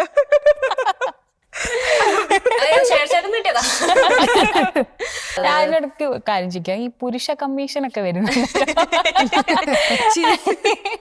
അതെ, അതിനെ പറ്റിയെന്ന് വേണോ വേണ്ടയോ? എന്തിന്? അല്ല, എല്ലാവരുടെയും അവകാശങ്ങൾ സംരക്ഷിക്കപ്പെടുന്ന ഒരു ലോകക്രമമാണ് നമ്മൾ ആഗ്രഹിക്കുന്നത്. നമ്മൾ എല്ലാവരുടെയും അവകാശങ്ങൾക്ക് വേണ്ടി നിലനിൽക്കുന്നു. സ്ത്രീകൾക്ക് വേണ്ടി പ്രത്യേകം നിലനിൽക്കുന്നത് എന്തുകൊണ്ടാണ്? സ്ത്രീകളുടെ അവകാശങ്ങൾ നിരന്തരമായി ലംഘിക്കുന്ന ഒരു സമൂഹമാവുകയും ആ സ്ത്രീകളുടെ അവകാശ ലംഘനം എന്ന് പറയുന്ന അവകാശ ലംഘനം എന്ന് മനസ്സിലാവാത്തൊരു സമൂഹമാവുകയും ചെയ്തുകൊണ്ടാണ്. ഇനി പുരുഷന്മാരുടെ അവകാശം അങ്ങനെ ലംഘിക്കപ്പെടുമ്പോൾ ഇത് അവകാശ ലംഘനമാണ് എന്ന് നമുക്ക് ഫീൽ ചെയ്യുന്നുണ്ടല്ലോ ആസ് ഓഫ് നൗ. ഇനി അങ്ങനെ അല്ലാത്തൊരു കാലത്ത് നമുക്ക് പുരുഷ കമ്മീഷൻ ഉണ്ടാക്കാം. ഇപ്പൊ പുരുഷ കമ്മീഷന്റെ കാലാന്നൊന്നും ഞാൻ വിചാരിക്കുന്നില്ല. PR-കളുടെ കാലാണ്, കോണ്ടന്റ് ക്രിയേഷന്റെ കാലാണ്. ഇപ്പം നമ്മൾ ഈ സമൂഹത്തിൽ ഇറങ്ങി പ്രവർത്തിക്കുമ്പോൾ ആ ഒരു രാഷ്ട്രീയ പ്രവർത്തനം അല്ലാതെ അതെന്താണ് ജനങ്ങളിലേക്ക് എത്തിക്കാനുള്ള ഒരു വഴി ഇപ്പൊ സോഷ്യൽ മീഡിയ തന്നെയാണ്. അപ്പോൾ അങ്ങനെ ഒരു PR വർക്കിനോടുള്ളൊരു സാധാരണഗതിയിൽ അങ്ങോട്ടേക്ക് ഒരു രാഷ്ട്രീയ പാർട്ടികൾ ഇയാൾ PR ആണ് എന്ന് പറഞ്ഞിട്ട് വിമർശിക്കാനാണ് ഉപയോഗിക്കുന്നത്. PR നല്ലതല്ലേ? അപ്പൊ അങ്ങനെ ഒരു PR വെക്കാൻ ആഗ്രഹമുണ്ടോ? അങ്ങനെയാണെങ്കിൽ ഏത് കണ്ടന്റ് ക്രിയേറ്റർ ആയിരിക്കും വെക്കാൻ ആഗ്രഹിക്കുന്നത്? അങ്ങനെയൊന്നുമില്ല. ഞാൻ ഈ പറഞ്ഞ പോലെ തന്നെ ഇപ്പം സോഷ്യൽ മീഡിയയിലൂടെ കൺവേ ചെയ്യേണ്ട നിർബന്ധമാണെന്ന് ഞാൻ വിചാരിക്കുന്നുണ്ട്. കാരണം ഇപ്പം ഞാൻ പറയാം, ഞാൻ ഇപ്പം ഒരു മെമ്പറാണ്. ഞാൻ 24 മണിക്കൂറൊന്നുമില്ല, എന്നാലും ഞാനൊരു പൊതുപ്രവർത്തകയാണല്ലോ. ഞാൻ നിരന്തരമായി ആളുകളെ കാണുകയും സംസാരിക്കുകയും അവരുടെ ആൾക്കാരൊപ്പം ഉണ്ടാവുന്നു. ഇപ്പം ഞാൻ നാട്ടിൽ ഒരു പരിപാടി വെച്ചു, ഈ സാധനം ചെയ്തു, അതിൻ്റെ സർവേക്ക് പോകുന്നു, അവിടെ പണി നടക്കുമ്പോൾ പോകുന്നു, കഴിയുമ്പോൾ പോകുന്നു. അപ്പോഴൊക്കെ ഞാൻ കാണുക എപ്പോഴും എന്നും കാണുന്ന ഒരു 10-20 ആൾക്കാർ എല്ലാ സമയവും നമ്മളെ മുന്നിലുണ്ട്. അപ്പം നമ്മൾ വിചാരിക്കുമോ എല്ലാ സമയവും ഞാൻ ചെയ്യുന്ന പ്രവർത്തനങ്ങൾ ഈ 20 ആളുകളും കാണുന്നുണ്ട്. പക്ഷെ ആ 20 ആളുകളല്ല ആ പ്രദേശത്തുള്ള ആളുകൾ. ഒരു 400 ആളിൽ 20 ആളെ ഈ പുറത്തുള്ളൂ. ഇവരെ നമ്മൾ ചെയ്യുന്ന പ്രവർത്തനങ്ങളെക്കുറിച്ച് ചോദിക്കുന്നുള്ളൂ. ഗ്രാമസഭ വിളിച്ചാൽ വരുന്നുള്ളൂ. നമ്മൾ ഒരു ഭിന്നശേഷി ഗ്രാമസഭ വിളിക്കുന്നു. ഭിന്നശേഷി ഗ്രാമസഭയിലേക്ക് അതറിയാവുന്ന കുറേ ആൾക്കാർ വരുന്നു, ഒരു പ്രശ്നം പറയും. ഈ ഭിന്നശേഷി ഗ്രാമസഭ വിളിക്കുന്നുണ്ട് എന്ന് പോലും അറിയാത്ത കുറേ ആൾക്കാർ വീടിനുള്ളിലിരിക്കുന്നുണ്ട്. ഞാൻ ഇങ്ങനെ ഭിന്നശേഷിക്കാരായ ആളുകളുടെ മാത്രമല്ല കാര്യം പറയുന്നത്. ഇപ്പോൾ അതൊന്നും അല്ലാണ്ട് തെരഞ്ഞെടുപ്പ് സമയത്താണ് ഏറ്റവും കൂടുതൽ നമ്മൾ ഞാനൊക്കെ വെറും വീഡിയോ ആണല്ലോ, ഇഷ്ടം പോലെ വീഡിയോ ആണല്ലോ നമ്മളെ പ്രൊഫൈലിലൊക്കെ. ഒന്നാമത് നമ്മളൊരു ടീം അങ്ങനെയുള്ള ആൾക്കാരല്ലേ, നമ്മളെ കൂടെയുള്ള ആൾക്കാരൊക്കെ ഈ യങ്സ്റ്റേഴ്സ് ആയിട്ടുള്ള ആൾക്കാരാണല്ലോ. അപ്പം സ്വാഭാവികമായിട്ടും എവിടെന്നെങ്കിലൊക്കെ റീല് പറന്നു വരും. ഈ റീലൊക്കെ കൂടി ഇട്ടിട്ടോ എന്തൊരു ഉറപ്പിക്കില്ല. എന്റെ സാധനത്തിന്റെ അടിയിലേക്ക് റീൽസ് റാണി എന്നൊക്കെ പാട്ടൊക്കെ സാധനം വരും. എല്ലാത്തിന്റെ അടിയിലുണ്ടാവല്ലോ റീൽസ് റാണി, കുഴപ്പമില്ല. പക്ഷെ ഈ പറഞ്ഞ പോലെ ഞാൻ ആലോചിച്ചു, എനിക്ക് വോട്ട് ചെയ്യാൻ വരുന്നതിൽ ഇത്ര ശതമാനം ആളുകൾ യങ്സ്റ്റേഴ്സാണ്. ഞാൻ ഏത് പാതിരാത്രി പോയാലും നാട്ടുച്ചക്ക് പോയാലും ഈ യങ്സ്റ്റേഴ്സിനെ എൻ്റെ ഈ ഓഡിയൻസ് ഗ്രൂപ്പിന് എനിക്ക് കാണാൻ പറ്റില്ല. ഞാനിവിടെ മത്സരിക്കുന്നുണ്ട്, ഞാൻ പറയുന്ന പൊളിറ്റിക്സ് എന്താന്ന് ഓൽക്ക് മനസ്സിലാവണമെന്നുണ്ടെങ്കിൽ ഞാൻ ഈ ഫോണിൻ്റെ ഉള്ളിൽ കൂടി പറയണം, അതുപോലെ കാണും. ഞാൻ ഇൻസ്റ്റഗ്രാമിൽ പറഞ്ഞ സാധനം ഓല് കാണും. നമ്മളെ ഭയങ്കര സീരിയസ് ആയിട്ട് കുറച്ച് റാപ്പിഡ് ഫയർ അതല്ല, ഞങ്ങള് കുറച്ച് കമ്പാരിസൺ ഒക്കെ ചോദിക്കാം. അപ്പൊ അതിൽ ആരെയാണോ ഇഷ്ടം അല്ലെങ്കിൽ ആരെയാണ് ചൂസ് ചെയ്യാന്നൊക്കെ ഉള്ള ഒരു സാധനം. ചെറിയ വേർഡ്സിലോ 1 word 2 word മാക്സിമം ഒരു 2 സെന്റൻസിലൊക്കെ. Okay, Abdurabb versus Sivankutty. അബ്ദുറബാണ്. വൈ എന്ന് പറയുന്നത് ഈ വാചക കസർത്തല്ല, പ്രവൃത്തിയിലാണ് കാര്യം. അബ്ദുറബ് ഉണ്ടായിരുന്ന സമയത്ത് ജയിച്ച ആളെന്ന് പറഞ്ഞിട്ട് കളിയാക്കുന്ന ഒരു സാധനം കൂടെ ഉണ്ട്. എനിക്കാണ് അതേ പറയുന്നേ. കറക്റ്റ് നിങ്ങൾ പെർഫോമൻസ് എടുത്ത് നോക്കുമ്പോൾ അബ്ദുറബ് തന്നെയാണ്. കാരണം എനിക്ക് തോന്നുന്നു ഓരോ മണ്ഡലങ്ങളിലും ഗവൺമെൻറ് കോളേജുകൾ ആവശ്യപ്പെടുന്ന സ്ഥലങ്ങളിലൊക്കെ ഗവൺമെൻറ് കോളേജുകൾ എന്ന് പറയുന്ന പോലെ ഓരോ നാടിൻ്റെ ഉള്ളിലേക്കും വിദ്യാഭ്യാസം കൊണ്ടുവന്ന ഒരു ഇമ്പാക്റ്റ് അവിടെ ഉണ്ടായിട്ടുണ്ട്. പിന്നീട് ഉണ്ടായിട്ടുള്ളത് ഈ ട്രോളാണ്, അപ്പൂപ്പനാവലാണ്, ക്യൂട്ട്നെസ് കളിക്കലാണ്. പൂക്കികൾ കൊള്ളാം എന്ന് ഇൻസ്റ്റഗ്രാമിലും ഫേസ്ബുക്കിലും സ്റ്റോറി ഇടുന്നതാണ്. ഇതുകൊണ്ടൊരു വിദ്യാഭ്യാസ മന്ത്രിയുടെ ഉത്തരവാദിത്തം തീരുന്നില്ല. അത് സോഷ്യൽ മീഡിയയിൽ ഇരിക്കുന്ന ആർക്കും പറ്റുന്നൊരു പരിപാടിയാണ്. Okay, Oommen Chandy versus Pinarayi Vijayan. അങ്ങനെ ഒരു ക്വസ്റ്റ്യനേ നമ്മളെ ഉള്ളിലില്ല. ഉമ്മൻചാണ്ടിയാണ്. കാരണം മനുഷ്യന്മാരോട് ഇടപഴകിയൊരു മനുഷ്യനല്ലേ, ഇങ്ങനെ ഒരു ട്രൂ ലീഡർ എന്നുള്ളൊരു ഫീൽ ഇപ്പോഴും. ഉമ്മൻചാണ്ടി എന്ന് പറയുമ്പോൾ നമുക്ക് ഇങ്ങനെ ഒരു ബോൾഡ് ലെറ്റർ അല്ലല്ലോ, ഒരു സോഫ്റ്റ്നെസ് അല്ലേ. പിണറായി എന്ന് പറയുമ്പോൾ ഒരു ബോൾഡ്നെസ് ആണോ ഫീൽ ചെയ്യുന്നത്? ആ സാധനം ഉണ്ട്, ഒരു പരിക്കൻ സാധനം ഫീൽ ചെയ്യുന്നുണ്ട്. അല്ല, രണ്ട് ശൈലിയാണ്. പക്ഷെ എന്നാൽ പോലും ഞാൻ കുറച്ചുകൂടി വ്യക്തിപരമായി താല്പര്യപ്പെടുന്ന രാഷ്ട്രീയം എന്ന് പറയുന്നത് ഈ പറഞ്ഞ മാതിരി മനുഷ്യന്മാരുടെ ഉള്ളിൽ ഉണ്ടാവുന്ന ഒരു സാധനം. ഉമ്മൻചാണ്ടി എന്ന് പറയുമ്പോൾ ഒരു സാധനം ഉണ്ട്, ഉമ്മൻചാണ്ടി. ഓക്കെ, ഇനി ഓരോ ആൾക്കാരെ പറയും. ആ ആളെ പറ്റി പറയുമ്പോൾ ഒരു 1 word കുഞ്ഞാലിക്കുട്ടി. അത് ഒരു ലീഡർ എന്നുള്ള സാധനം. PK നവാസ്. MSF. രാഹുൽ മാങ്കൂട്ടത്തിൽ. രാഹുൽ മാങ്കൂട്ടത്തിൽ ഇപ്പൊ റീസെന്റ് ആയിട്ടുള്ള വിവാദങ്ങളാണ് എനിക്ക് ഓർമ്മയിൽ വരുന്നത്. KK ശൈലജ. കോവിഡ്. വീണ ജോർജ്. ബിന്ദു എന്ന് പറയുന്ന സ്ത്രീ അവിടെ മരിച്ചു വീഴുന്നു എന്നുള്ളൊരു സാധനം. MV ഗോവിന്ദൻ. അനാവശ്യ ഭാഷയാണ്, കോംപ്ലിക്കേറ്റഡ് ആണ്, എന്താ പറയുന്നത്? താത്വികമായ അല്ല, ഈ ഭാഷയെ കുറിച്ച് പറഞ്ഞപ്പോഴേ ഇപ്പൊ നജ്മയുടെ സ്പീച്ചും അതുപോലെ ഈ ഫെസ്റ്റിവൽസിലൊക്കെയുള്ള സംസാരം കേൾക്കുമ്പോൾ ഭയങ്കര രസമായിട്ടാണ് ഈ കാര്യങ്ങളൊക്കെ പറഞ്ഞുകൊണ്ടിരിക്കുന്നത്. പറയുന്നത് ഭയങ്കര എന്താ പറയണ്ടേ, ഇതുപോലെ സ്ത്രീപക്ഷ രാഷ്ട്രീയമായിരിക്കാം, അല്ലെങ്കിൽ സംഘപരിവാറിനെതിരെയുള്ള സാധനങ്ങളായിരിക്കാം. പക്ഷെ ആ സമയത്ത് ഭയങ്കര രസത്തിൽ ഇങ്ങനെ ഒരു മെൽറ്റിംഗ് ആയിട്ട് സംസാരിക്കുന്ന പോലെ ഫീൽ ചെയ്തേ. ആ ഒരു ഭാഷ എങ്ങനെ കിട്ടി? അതും പറഞ്ഞൂടെ. അല്ല, എന്നെ സംബന്ധിച്ചിടത്തോളം ഒറ്റ കാര്യമുള്ളൂ. എനിക്കൊരു കാര്യം പറയുമ്പോൾ ഭയങ്കര നിർബന്ധമുണ്ട്. അതെൻ്റെ ഒരു അനാവശ്യ ഭാഷയായിരിക്കും. എൻ്റെ മുന്നിലുള്ള ആൾക്ക് അത് ഫീൽ ചെയ്യണം. അതെനിക്ക് ഭയങ്കര നിർബന്ധമാണ്. അതിന് വേണ്ടിയിട്ട് എന്താണോ വേണ്ടത് അതാവാൻ ശ്രമിക്കുക എന്നുള്ളതാണ് ഞാൻ ചെയ്യുന്നത്. അത് എല്ലാ സ്ഥലത്തും നമ്മളത്ര സോഫ്റ്റ്നെസ്സിലൊന്നും ആവില്ല. പക്ഷെ എൻ്റെ മുന്നിലിരിക്കുന്ന ആൾക്ക് ഞാൻ പറയുന്നത് കൺവേ ചെയ്യപ്പെടണം. ഞാൻ പറയുന്നത് ശരിയാണ്, ആ ശരി അവർക്ക് മനസ്സിലാവണം എന്നൊരു നിർബന്ധം എൻ്റെ ഉള്ളിലുണ്ട്. അപ്പൊ അതിന് വേണ്ടിയിട്ടായിരിക്കും ഇവിടെ കേക്ക്. നമ്മുടെ പ്രതിപക്ഷ നേതാവ് തിരക്കിനിടയിൽ കുറെ പുസ്തകങ്ങൾ വായിച്ച ലിസ്റ്റ് ഒക്കെ ഇട്ടു. 60 അപ്പൊ അതുപോലെ നജ്മ വായനയ്ക്ക് വേണ്ടി സമയം, ഈ ഭാഷയുടെ കാര്യം പറഞ്ഞതുകൊണ്ട് ചോദിച്ചാ, അതിനൊരു വായിക്കാനൊക്കെ സമയം? എനിക്ക് പൊതുവെ വായിക്കാൻ ഭയങ്കര ഇഷ്ടമാണ്. ഒരു പുസ്തകമൊക്കെ വായിച്ചാൽ ഞാൻ ഭയങ്കര റിഫ്രഷ്ഡ് ആവും. പക്ഷെ ഞാൻ അദ്ദേഹത്തെ പോലെ ഭയങ്കര ചെയിൻ വായനക്കാരനൊന്നും അല്ല. സോറി, വായനക്കാരി ഒന്നും അല്ല. ഞാനിങ്ങനെ അത്ഭുതപ്പെടും ഇദ്ദേഹം എങ്ങനെയാണ് ഇത് മാനേജ് ചെയ്യുന്നതെന്നുള്ളത്. ഞാനൊക്കെ ഇങ്ങനെ കാറിൽ പോകുമ്പോൾ പുസ്തകം വായിച്ച കുറച്ച് എന്ന് പറയും, തലവേദന, എനിക്ക് ഉറക്കൊന്നും വരില്ല. പക്ഷെ എന്നാലും ഈ ഫ്രീ ടൈംസിൽ എന്താ ചെയ്യാ? ഹോബീസ് ആയിട്ട് എന്തൊക്കെ ചെയ്യാ? അങ്ങനെ ഫ്രീ ടൈം ഇല്ല. ഏതാണ് ഒരു സ്ത്രീക്ക് ഫ്രീ ടൈം? അതൊരു വലിയ ഒന്നല്ലെങ്കിൽ മറ്റൊരു ഉത്തരവാദിത്തങ്ങളിൽ ഓടിക്കൊണ്ടിരിക്കുകയാണല്ലോ നമ്മൾ ചെയ്തോണ്ടിരിക്കുന്നത്. എങ്ങനെയുണ്ട് പുതിയ ഉത്തരവാദിത്തത്തിലേക്കൊക്കെ വന്നപ്പോ? നല്ലതാ. എന്തോ ഒരു കുത്തി പറഞ്ഞു നല്ലതാ. അല്ല, ഈ നമ്മൾ ഇഷ്ടപ്പെടുന്ന ഒരു കാര്യമാണല്ലോ ചെയ്യുന്നത്. എന്ന് വെച്ചാല് നമ്മൾ എന്താണോ ആഗ്രഹിച്ചത് അതുപോലെ ഒരു ജീവിതമാണ് അൽഹംദുലില്ലാ ഇപ്പൊ ജീവിച്ചുകൊണ്ടിരിക്കുന്നത്. കാരണം നമ്മളിങ്ങനെ ആഗ്രഹിക്കുക എല്ലാ ദിവസവും ഒരു മനുഷ്യന്റെ ഉള്ളിലൊരു ഇമ്പാക്റ്റ് ഉണ്ടാക്കണം. നമ്മൾ വിചാരിക്കും ഇപ്പൊ നമ്മൾ എത്ര ആഗ്രഹിച്ചാലും ആ സാഹചര്യം എല്ലാവർക്കും കിട്ടിക്കൊള്ളണം എന്നില്ല. പക്ഷെ വി ആർ ബ്ലെസ്ഡ് ആക്ച്വലി. നമുക്ക് ആ സാഹചര്യങ്ങൾ കിട്ടുന്നു. ആ സാഹചര്യങ്ങൾ കുറേ ചില സമയത്ത് നമ്മൾ ഭയങ്കര എക്സോസ്റ്റഡ് ആവും. അയ്യോ, എനിക്ക് കുറേ സാധനങ്ങൾ മിസ് ഔട്ട് ആയി പോയല്ലോ, ഞാൻ ഇങ്ങനെ അല്ലല്ലോ എന്ന് തോന്നിക്കഴിഞ്ഞാലും പക്ഷെ അതിൻ്റെ ഒക്കെ അപ്പുറത്തേക്ക് ഇതാണല്ലോ നമ്മൾ ആഗ്രഹിച്ചൊരു വേ ഓഫ് ലൈഫ് എന്ന് തോന്നുന്നോണ്ട് നല്ലതാ. എൻജോയ് ചെയ്ത് ചെയ്യാൻ പറ്റുന്നുണ്ട്. ഇപ്പം പറഞ്ഞ പോലെ നമുക്ക് സമയമൊക്കെ ഭയങ്കര പ്രശ്നം. നമ്മൾ രാവിലെ എഴുന്നേക്കുന്നു, രാവിലെ ഇങ്ങനെ എന്താ സംഭവിക്കുന്നത് അറിയാം. നമ്മളിങ്ങനെ നോക്കുമ്പോ നേരം വെളുക്കുന്നുണ്ട്, പിന്നീട് 2 കഴിഞ്ഞ് നോക്കുമ്പോ രാത്രി എല്ലാരും ഉറങ്ങുന്നു, ഞാനിവിടെ ഇരിക്കും. ഇതിന്റെ ഇടയ്ക്ക് എന്താ സംഭവിക്കുന്നത് നമുക്ക് മനസ്സിലാവുന്നില്ല. പക്ഷെ അത് ശരിക്കും ഒരു എനിക്ക് അറിയില്ല. എനിക്ക് കുറെ നല്ല ഫാക്ടേഴ്സും കുറെ നല്ല മനുഷ്യന്മാരും ചുറ്റിലുള്ളതുകൊണ്ട് അത് ഭയങ്കര പ്രശ്നമില്ല. ഇപ്പം വ്യക്തിപരമായി ഏറ്റവും കൂടുതൽ അതിൻ്റെ ഇടയിൽ നമ്മളെ ഹോണ്ട് ചെയ്യുന്ന ഒരു പോയിന്റ്, എനിക്കൊരു കുഞ്ഞുണ്ടല്ലോ. അപ്പൊ ഈ കുഞ്ഞാണ് എന്നെ ഒരു ഹോണ്ട് ചെയ്യുന്ന ഒരു സാധനം. അയ്യോ, ഇവൻക്ക് നല്ലോണം ഭക്ഷണം കൊടുക്കാൻ പറ്റില്ലല്ലോ, ഞാൻ ഇവനെ എപ്പോഴും ക്യാരി ചെയ്യുന്ന ഒരാളാണ്. കാരണം നമ്മളൊരു സാഹചര്യം എങ്ങനെയാ, ആ സാഹചര്യത്തിൽ എനിക്ക് അങ്ങനെ കൊണ്ടുപോകാനും നടക്കാനുള്ള ഒരു പ്രിവിലേജും ഒരു സാഹചര്യമൊക്കെ ഉണ്ടായിരുന്നു. എൻ്റെ കൂടെ അങ്ങനെ ആളുകളുണ്ടായിരുന്നു. അപ്പം ഏറ്റവും ചെറുപ്പം മുതലേ ഞാൻ അവനെ ക്യാരി ചെയ്യുമ്പോൾ എനിക്ക് ഭയങ്കര ഹാപ്പിനെസ് ആയിരുന്നു.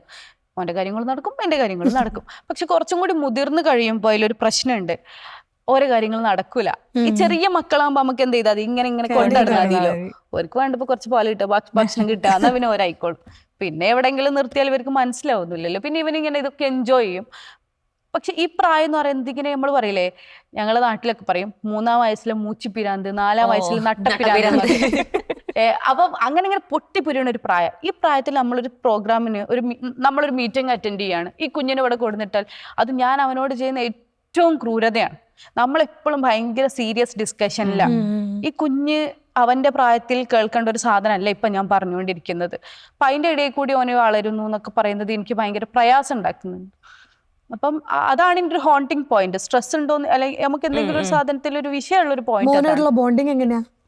കുഴപ്പമൊന്നുമില്ല. പിന്നെ ഇവൻ ഇതിന്റെ ഇടയിൽ കൂടി വളർന്ന ഒരാളായോണ്ട് ഇവൻ ഇത് എൻജോയ് ചെയ്യും. ലൈക്ക് ഓനത് അഡ്ജസ്റ്റ് ചെയ്യുന്നൊരു കുട്ടിയാണ്. പക്ഷെ അവന് വളരേണ്ട ഒരു സാഹചര്യത്തിലൂടെ അല്ല ഇപ്പം ഞാൻ ജീവിച്ചുകൊണ്ടിരിക്കുന്നത്. എനിക്കിപ്പോൾ അവനെ ക്യാരി ചെയ്യാൻ പറ്റില്ല.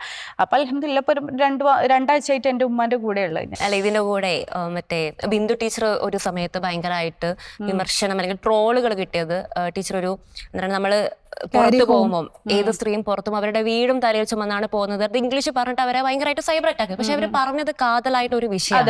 എത്ര പ്രോഗ്രസീവ്നെസ് പറഞ്ഞാലും ഇപ്പം നജ്മ തന്നെ പറഞ്ഞു മോൻ ഉമ്മയുടെ കൂടെ സേഫ്, അവിടെ ഒരു സ്ത്രീയാണ് കുഞ്ഞിനെ കെയർ ചെയ്യാനുള്ളത്. അപ്പം നമ്മുടെ ഉത്തരവാദിത്തങ്ങൾ കൂടുന്നതിനനുസരിച്ച് വീട്ടിൽ നിന്നുള്ള ഉത്തരവാദിത്തം നമുക്ക് കുറയൊന്നുമില്ല.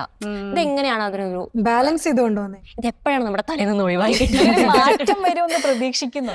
ഇതെങ്ങനെയാന്ന് വെച്ചാല് ഇതൊക്കെ വളരെ സ്വാഭാവികമായി മാറുകയും ഞാൻ അതിൽ ജീവിക്കുകയും ചെയ്യും എന്നൊരു ഉട്ടോപ്യൻ തോട്ടിൽ നമ്മൾ ഇരിക്കാൻ പറ്റില്ല.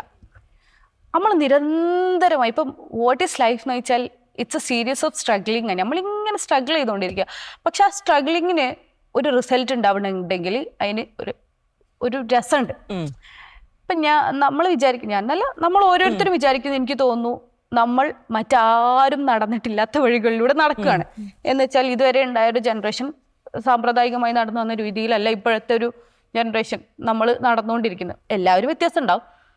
പക്ഷെ ആ നടത്തത്തിനൊടുവിൽ അത് നല്ലയിലേക്ക് എത്തുന്നുണ്ടെങ്കിൽ ഇപ്പം നമ്മൾ ഈ പുറത്തെടുക്കുന്ന എഫേർട്ട്, പണി, പൊതുപ്രവർത്തനം, ഇത് കൊണ്ടുവരുന്നൊരു പവർ, ആ പവർ വീടിനുള്ളിൽ ഒരു ഡെമോക്രസി ഉണ്ടാക്കാൻ ഹെൽപ്പ് ചെയ്യുന്നുണ്ടെങ്കിൽ, എൻ്റെ ബാധ്യതകളെ കുറക്കുന്നുണ്ടെങ്കിൽ അത് നല്ലതല്ലേ? അത് വരും. അതെങ്ങനെയാണ് വരുന്നത്? അത് നമ്മൾ അറ്റൈൻ ചെയ്യുന്ന ഒരു ബോധ്യത്തിൽ നിന്നാണ്.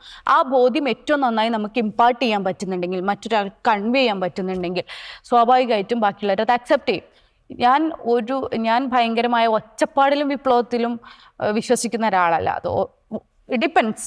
ഞാൻ അങ്ങനെയല്ല എന്ന് പറഞ്ഞിട്ടുള്ളൂ. അങ്ങനെയുള്ള അതിനെ ഞാൻ വളരെ ബഹുമാനത്തോടു കൂടി കാണുന്നു. പക്ഷെ എന്നാൽ തന്നെ ഒരു സ്ലോ റെവല്യൂഷൻ ഇഷ്ടപ്പെടുന്ന ഒരാൾ, അത് ഉണ്ടാവും എന്ന് വിചാരിക്കുന്ന ഒരാൾ, അത് നമ്മൾ ഇൻറ്റൻഷനലി നമ്മൾ വർക്ക് ചെയ്തുകൊണ്ടിരുന്നാൽ സ്ലോ റെവല്യൂഷൻ ഉണ്ടാവും. അവസാനം നമ്മുടെയൊക്കെ കുടുംബങ്ങളിൽ കൃത്യമായി നടന്നുകൊണ്ടിരിക്കുന്നുണ്ട്. ഇപ്പം എനിക്ക് എൻ്റെ ചുറ്റിലുള്ള ഫാമിലികളിൽ അത് വളരെ നന്നായിട്ട് മനസ്സിലാവും. ഇപ്പം ഒരു 10 വർഷം മുന്നേ ചിന്തിച്ച പോലെയല്ല ഒരു ഫാമിലിയും ഇന്ന് ഫാമിലിയെക്കുറിച്ചോ കുഞ്ഞുങ്ങളെക്കുറിച്ചോ സ്ത്രീകളെക്കുറിച്ചോ ചിന്തിച്ചുകൊണ്ടിരിക്കുന്നത്. ഇപ്പം കല്യാണം കഴിക്കുക എന്നതിനപ്പുറത്തേക്ക് പെൺകുട്ടികൾക്കൊക്കെ എന്തെങ്കിലും ചെയ്യാനുണ്ടോ എന്ന് ആലോചിച്ചിരുന്ന പാരൻസിൻ്റെ ഒന്നാമത്തെ കുട്ടീനെ കുറിച്ച് ഇതേ ചിന്തയായിരിക്കും ആ പാരന്റിന് ഉണ്ടായിട്ടുണ്ടാവുക, രക്ഷിതാവിന്.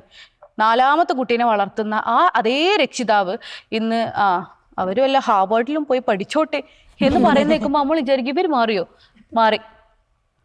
ആ മാറ്റം ഉണ്ടായിട്ടുള്ളത് ഇങ്ങനെ വർക്ക് ചെയ്ത നിങ്ങളെപ്പോലത്തെ അല്ലെങ്കിൽ നമ്മൾ കുറേ ആൾക്കാരെ പോലത്തെ ഒരു സാഹചര്യം കൊണ്ടാണത്. നമ്മുടെ സുനിത വില്യംസ് വന്നതുമായിട്ട് ബന്ധപ്പെട്ട് കുറെ പ്രശ്നങ്ങൾ ഉണ്ടായിരുന്നു. അതായത് സുനിത വില്യംസ് ആ കുറ്റിച്ചിറയിൽ ആ പള്ളിയിൽ എത്തുകയും അവിടെയുള്ള അല്ലെങ്കിൽ നമ്മുടെ കേരളത്തിലുള്ള സ്ത്രീകൾക്ക് പള്ളിയിൽ പ്രവേശിക്കാൻ കഴിയാതെ വരികയും ചെയ്യുന്നത് എന്തുകൊണ്ടാണെന്ന് പല മേഖലയിലുള്ള ആളുകൾ ഒരു പള്ളിയിലേക്ക് കയറണമെന്നുണ്ടെങ്കിൽ ഒരു മുസ്ലിം സ്ത്രീ ബഹിരാകാശത്തേക്ക് പോയിട്ട് വരേണ്ടി വരും എന്നുള്ള തരത്തിലുള്ള ട്രോൾസ് ഒക്കെ കുറെ ഉണ്ടായിരുന്നു.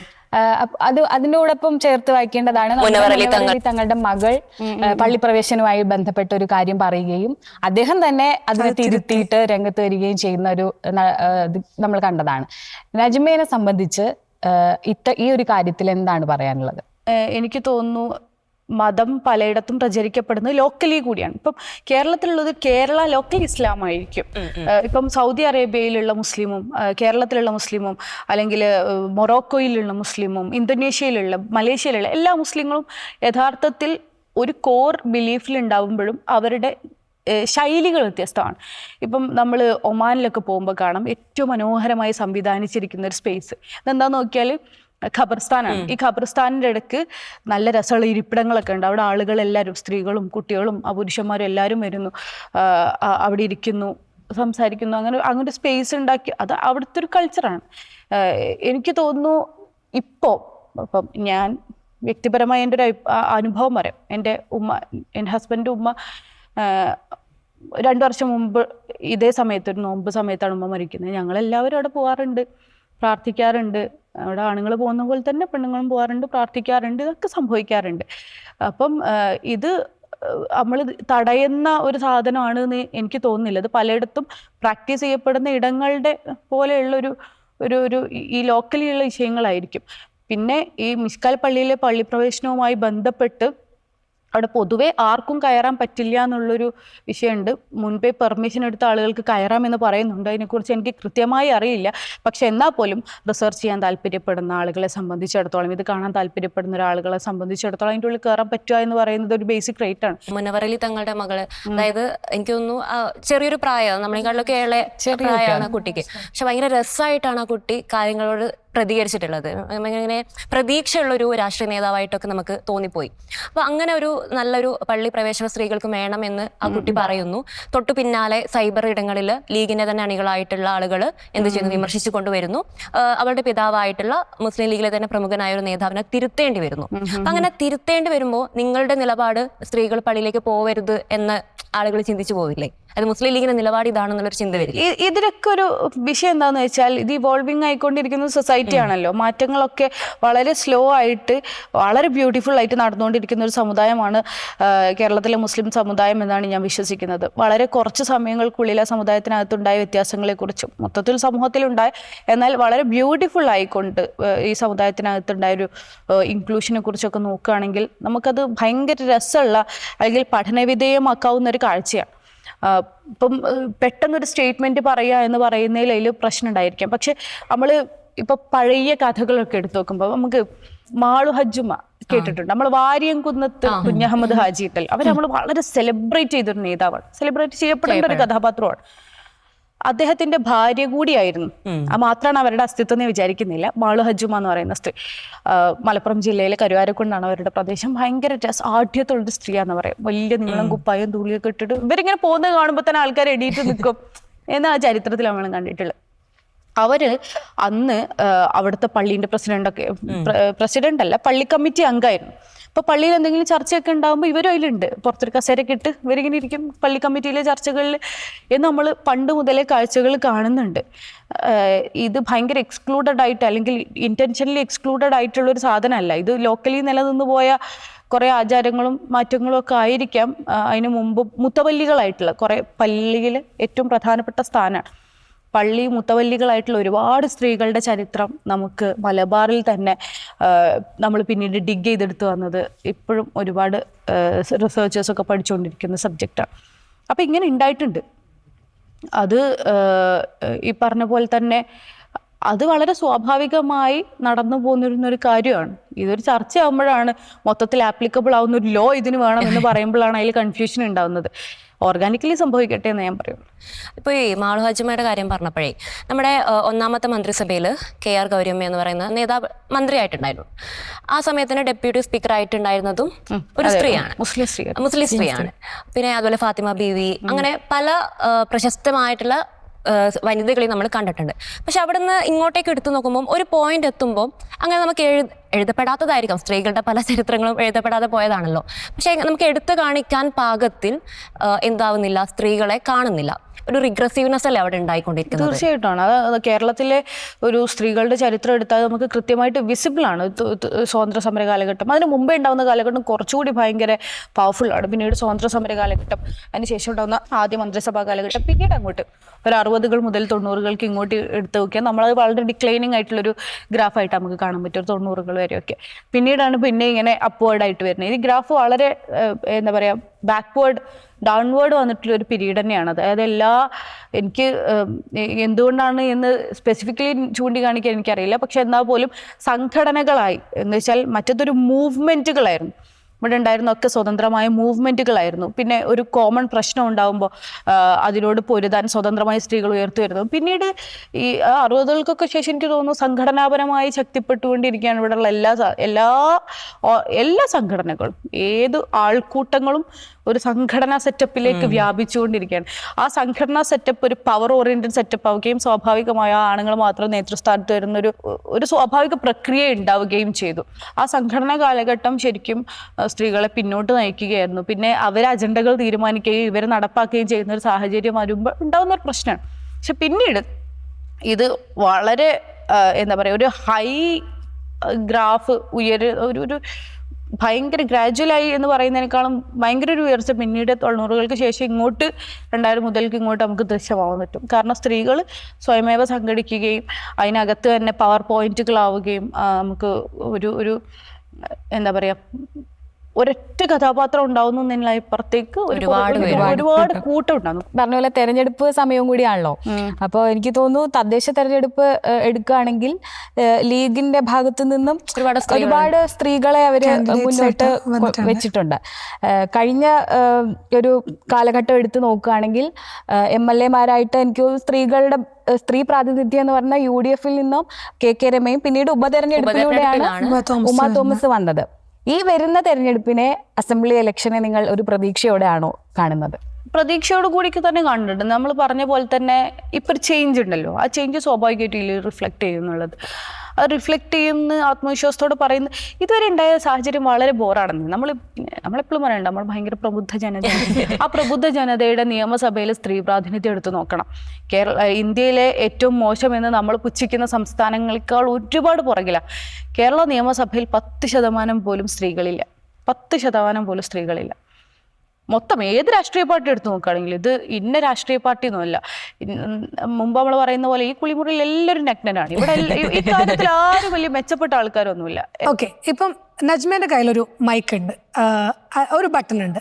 അപ്പം നജ്മ വിചാരിച്ചു കഴിഞ്ഞാൽ ആ ബട്ടൺ അമർത്തി കഴിഞ്ഞാൽ ഒരു ലീഡറിൻ്റെ, ഏതെങ്കിലും ഒരു പൊളിറ്റീഷ്യൻ, നിങ്ങൾക്ക് തോന്നുന്ന ഒരാളുടെ മ്യൂട്ടായി പോകും. ഏത് പൊളിറ്റീഷ്യന്റെ വാ അടുപ്പിക്കാനായിരിക്കും ആ ബട്ടൺ? ഈ ചർച്ചയിലൊക്കെ കാണുമ്പോൾ എനിക്ക് പെട്ടെന്ന് ഓർമ്മ രാഹുൽ ഈശ്വറിനെ കൊടുക്കും. ഒരു സെക്കൻഡ് പൊളിറ്റീഷ്യൻ ആണെങ്കിൽ ഇയാളിന് വാ തുറക്കണ്ട. അപ്പം വെള്ളാപ്പള്ളിന്റെ വായെടുക്കണം എന്നാ തോന്നുന്നു. ഇപ്പം സിനിമകളൊക്കെ ഭയങ്കരമായിട്ട് ഇപ്പം നമ്മൾ ഇൻഫ്ലുവൻസ് ചെയ്യുന്നുള്ളൂ. അങ്ങനെ ഏതെങ്കിലും സിനിമ കണ്ടിട്ട് ഭയങ്കര ഇൻഫ്ലുവൻസ് ആയിട്ട് എനിക്ക് ഇങ്ങനെ ആവണം എനിക്ക് അങ്ങനെ തോന്നിയിട്ടുണ്ടോ? ഏതെങ്കിലും ക്യാരക്ടറൊക്കെ കണ്ടിട്ട്? അയ്യോ, സിനിമ കാണാൻ സമയം കണ്ടെത്താറുണ്ടോ? സിനിമ ഞാൻ ഭയങ്കര സിനിമ കാണുന്ന ആളൊന്നല്ല. പക്ഷെ എനിക്ക് സിനിമ ഇഷ്ടമാണ്. അത് നമുക്ക് ചെറുപ്പത്തിലേ നമ്മളങ്ങനെ സിനിമ കണ്ടിട്ടൊന്നും ഉണ്ടായിരുന്നില്ല. വീട്ടിൽ TV ഇല്ല. വീട്ടിൽ TV ഉപ്പാൻ്റെ നിർബന്ധമായിരുന്നു, എന്തുണ്ടെങ്കിലും TV വാങ്ങില്ല എന്നുള്ളത്.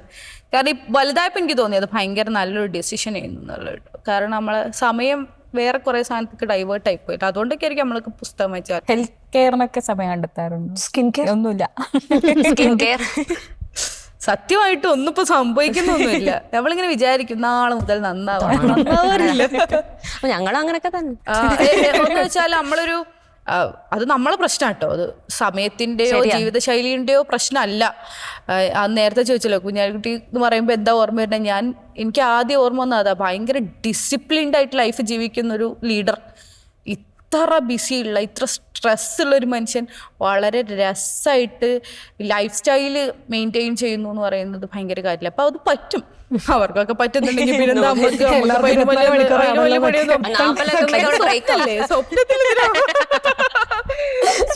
നമ്മൾ വളരെ അടിപൊളിയല്ലേ, എന്തും കാണാല്ലേ. മറ്റേ ഇപ്പൊ ഇന്നലെ ആ യുറേക്കന്റെ വീഡിയോ കണ്ട പോലെ എല്ലാം ആഗ്രഹിച്ചിട്ട് ഇങ്ങനെ പലരും വളരെ എൻജോയ് ചെയ്ത് മുന്നോട്ട് ജീവിക്കാൻ ആഗ്രഹിക്കുന്നവരാണ് പലരും. അതിൽ നമുക്ക് ഒരു ഉദാഹരണമായിട്ട് പറഞ്ഞ ഒരു സ്ഥലം എനിക്ക് കോഴിക്കോടാണെന്ന് തോന്നുന്നു, നബീസുമ്മ. ഓർമ്മയുണ്ടോ? മറ്റേ നിങ്ങളവിടെ ഇരിക്കാതെ പുരയിലിരിക്കാതെ പോരി ഇങ്ങോട്ട് പോരി ഈ മണാലിയിലൊക്കെ പോയിട്ടുള്ള അതിന് താഴെയും പുരോഹിതമാരായിട്ടുള്ള പലരും, അതായത് മതത്തിന്റെ ഉന്നതങ്ങളിൽ ഇരിക്കുന്ന പലരും പോലും അതിനെ ക്രിട്ടിസൈസ് ചെയ്ത് നിങ്ങൾക്ക് എന്താ വീട്ടിലിരുന്നൂടെ, അല്ലെങ്കിൽ ഒന്ന് തട്ടം മാറിയപ്പോൾ ഒരാള് അങ്ങനെ എൻജോയ് ചെയ്യുന്നതിന് എതിരെ ഭയങ്കര ഒരു ഹേറ്റ് സാധനങ്ങളൊക്കെ വന്നിട്ടുണ്ടായിരുന്നു. അപ്പോൾ എന്തുകൊണ്ടായിരിക്കും ഈ ഒരു കാലഘട്ടത്തിലും ഇതിനെ അംഗീകരിക്കാൻ ആൾക്കാർ മടിക്കുന്നത് എന്നാണ്? പേടിയാ. സന്തോഷിക്കുന്ന സ്ത്രീകളെ കുറിച്ച് അവർക്ക് ഭയങ്കര പേടിയാ. അത് ഞാൻ ഈ പറഞ്ഞ പോലെ, അല്ലെങ്കിൽ നിങ്ങൾ പറഞ്ഞ പോലെ എനിക്ക് തോന്നുന്നില്ല പുരോഹിതന്മാരും മതമേലധ്യക്ഷന്മാരും ഒന്നല്ല അവിടെ വന്നിട്ട് സംസാരിച്ചത്. ഫ്രസ്ട്രേറ്റഡ് ആയിട്ടുള്ള കുറേ ആൾക്കാരാ, അവരെയാണ് പേടിക്കുന്നത്. സന്തോഷിക്കുന്ന സ്ത്രീകളെ ഇവർ പേടിക്കുന്നുണ്ട്. കാരണം അങ്ങനെ വളരെ സന്തോഷിച്ച സ്ത്രീകൾ അതിജീവിച്ചിരുന്നുവെങ്കിൽ ലോകത്തിൻ്റെ ചരിത്രമേ ഇതാവില്ലായിരുന്നു. എല്ലാ സമയത്തും ഇത് പുതിയൊരു സാധനമൊന്നുമല്ല.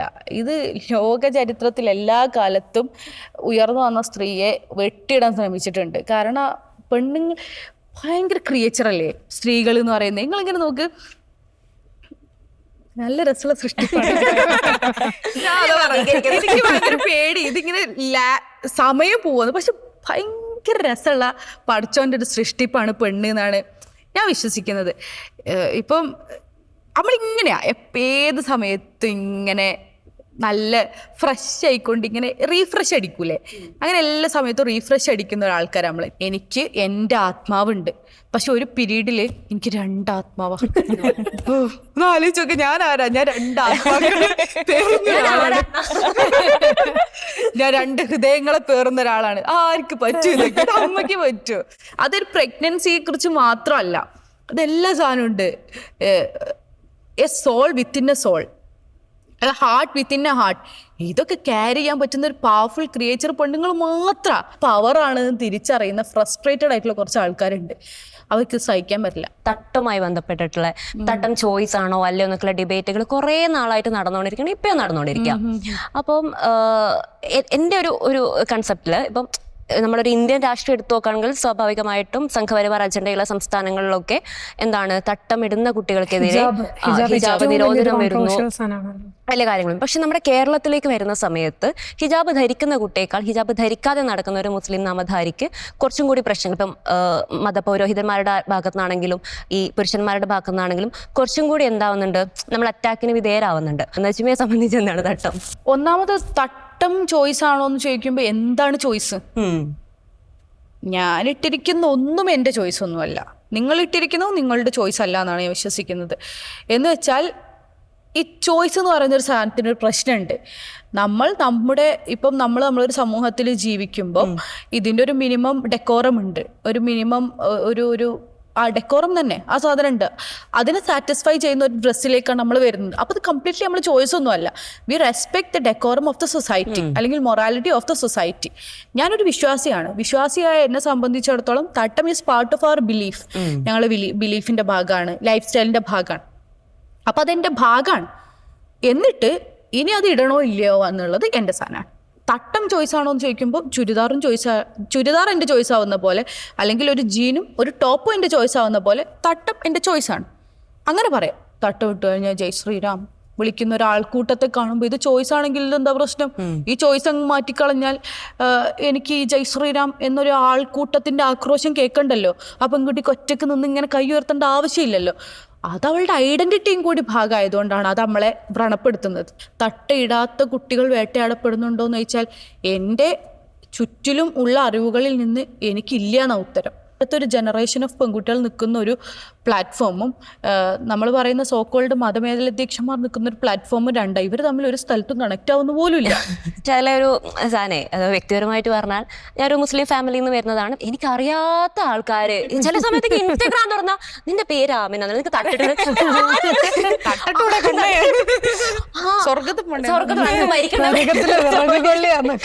അപ്പൊ ഞാൻ ചോദിക്കും ഇതിപ്പോ എന്റെ ഇഷ്ടമാണ്, ഞാൻ എന്ത് ധരിക്കണം എന്നുള്ളത്. നമ്മളെ ജനറേഷൻ തമ്മിൽ ഭയങ്കര വ്യത്യാസം ഉണ്ടെന്നേ. ലൈക്ക് ഇപ്പൊ ഉള്ളൊരു കുട്ടി ആ ചോദ്യം നേരിടുന്നുണ്ടോ എന്ന് ചോദിക്കും. നമ്മൾ ജനറേഷൻ എന്നൊക്കെ പറയുമ്പോൾ 10-30 കൊല്ലത്തിൻ്റെ ഒന്നുമല്ല, ഈ 2-3 വർഷം ഉണ്ടാക്കിയിട്ടുള്ള ഡിഫറൻസ് വളരെ വലുതാണ്.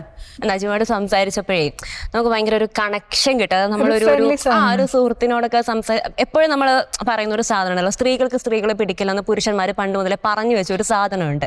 പക്ഷെ ഇപ്പൊ അതൊക്കെ നമ്മൾ പൊളിച്ചോണ്ടിരിക്കുക. നമുക്ക് ആഘോഷിക്കാം, നമ്മൾ പെൺകൂട്ടായ്മകൾ ആഘോഷിക്കാണ്.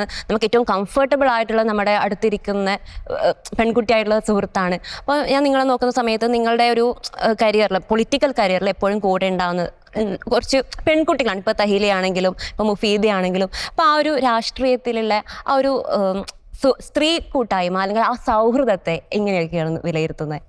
അത് ഭയങ്കര ഈ പറഞ്ഞ പോലെ നമ്മളെ എക്സിസ്റ്റൻസ് അല്ലെങ്കിൽ നമ്മളൊരു ഗ്രോത്ത് ഉണ്ടാവുന്നത് ആ കൂട്ടായ്മയിൽ നിന്നാണ്, ആ പെൺകുട്ടികളുടെ കൂട്ടായ്മ. അവിടെയാണ് നമ്മളുടെ സ്വപ്നങ്ങളെ ഡിഫൈൻ ചെയ്യുന്നത്, നമ്മളെ ഐഡൻറ്റിറ്റി ഡിഫൈൻ ചെയ്യുന്നത്. അങ്ങനെ ഒരു കൂട്ടം.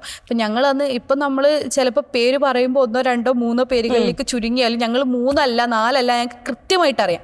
ചിലപ്പോൾ ഒരു ഫ്രണ്ട്ഷിപ്പോ അല്ലെങ്കിൽ വിസിബിലിറ്റിയോ ആണ്. പക്ഷെ അതിൻ്റെ അപ്പുറത്തേക്ക് ഞങ്ങളൊരു ഒരു ടീമാണ്. അത് കുറേ ആൾക്കാരുണ്ടാകും. അപ്പോൾ നമ്മൾ പേര് പരാമർശിക്കാതെ പോകുന്ന കുറേ ആൾക്കാരും കൂടിയാണ് ഞങ്ങൾ. ഇന്റർവ്യൂ ഇറങ്ങിയാൽ തന്നെ വിളിക്കും, നീ എന്തിനാ ഇത് നമ്മളിങ്ങനെ ബേജാറാവണം എന്തേലും പൊളിറ്റിക്കലായിട്ട് വന്നാലുണ്ടല്ലോ ഫസ്റ്റ് സ്ക്രൂട്ടിനി വരുന്ന ഒരു ടീമുണ്ട്.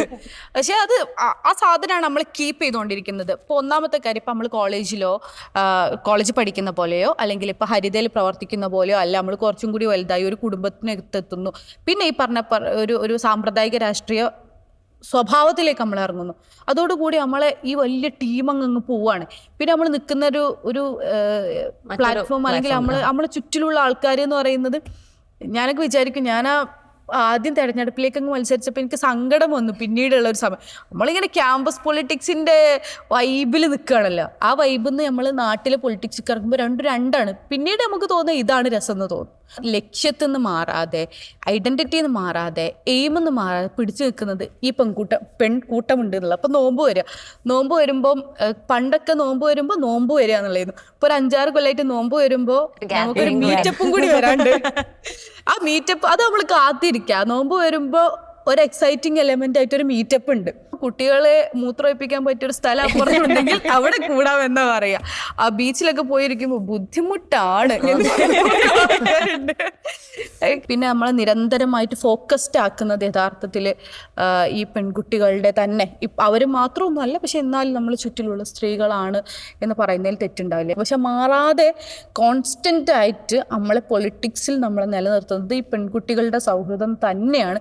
കാരണം അസ്തിത്വബോധമുള്ള കുറെ പെൺകുട്ടികളാണ്. എന്തെങ്കിലുമൊക്കെ വിഷമം വന്നാൽ ഈ പെൺകൂട്ടത്തിൽ നിന്ന് ആരെയായിരിക്കും ആദ്യം വിളിക്കുക?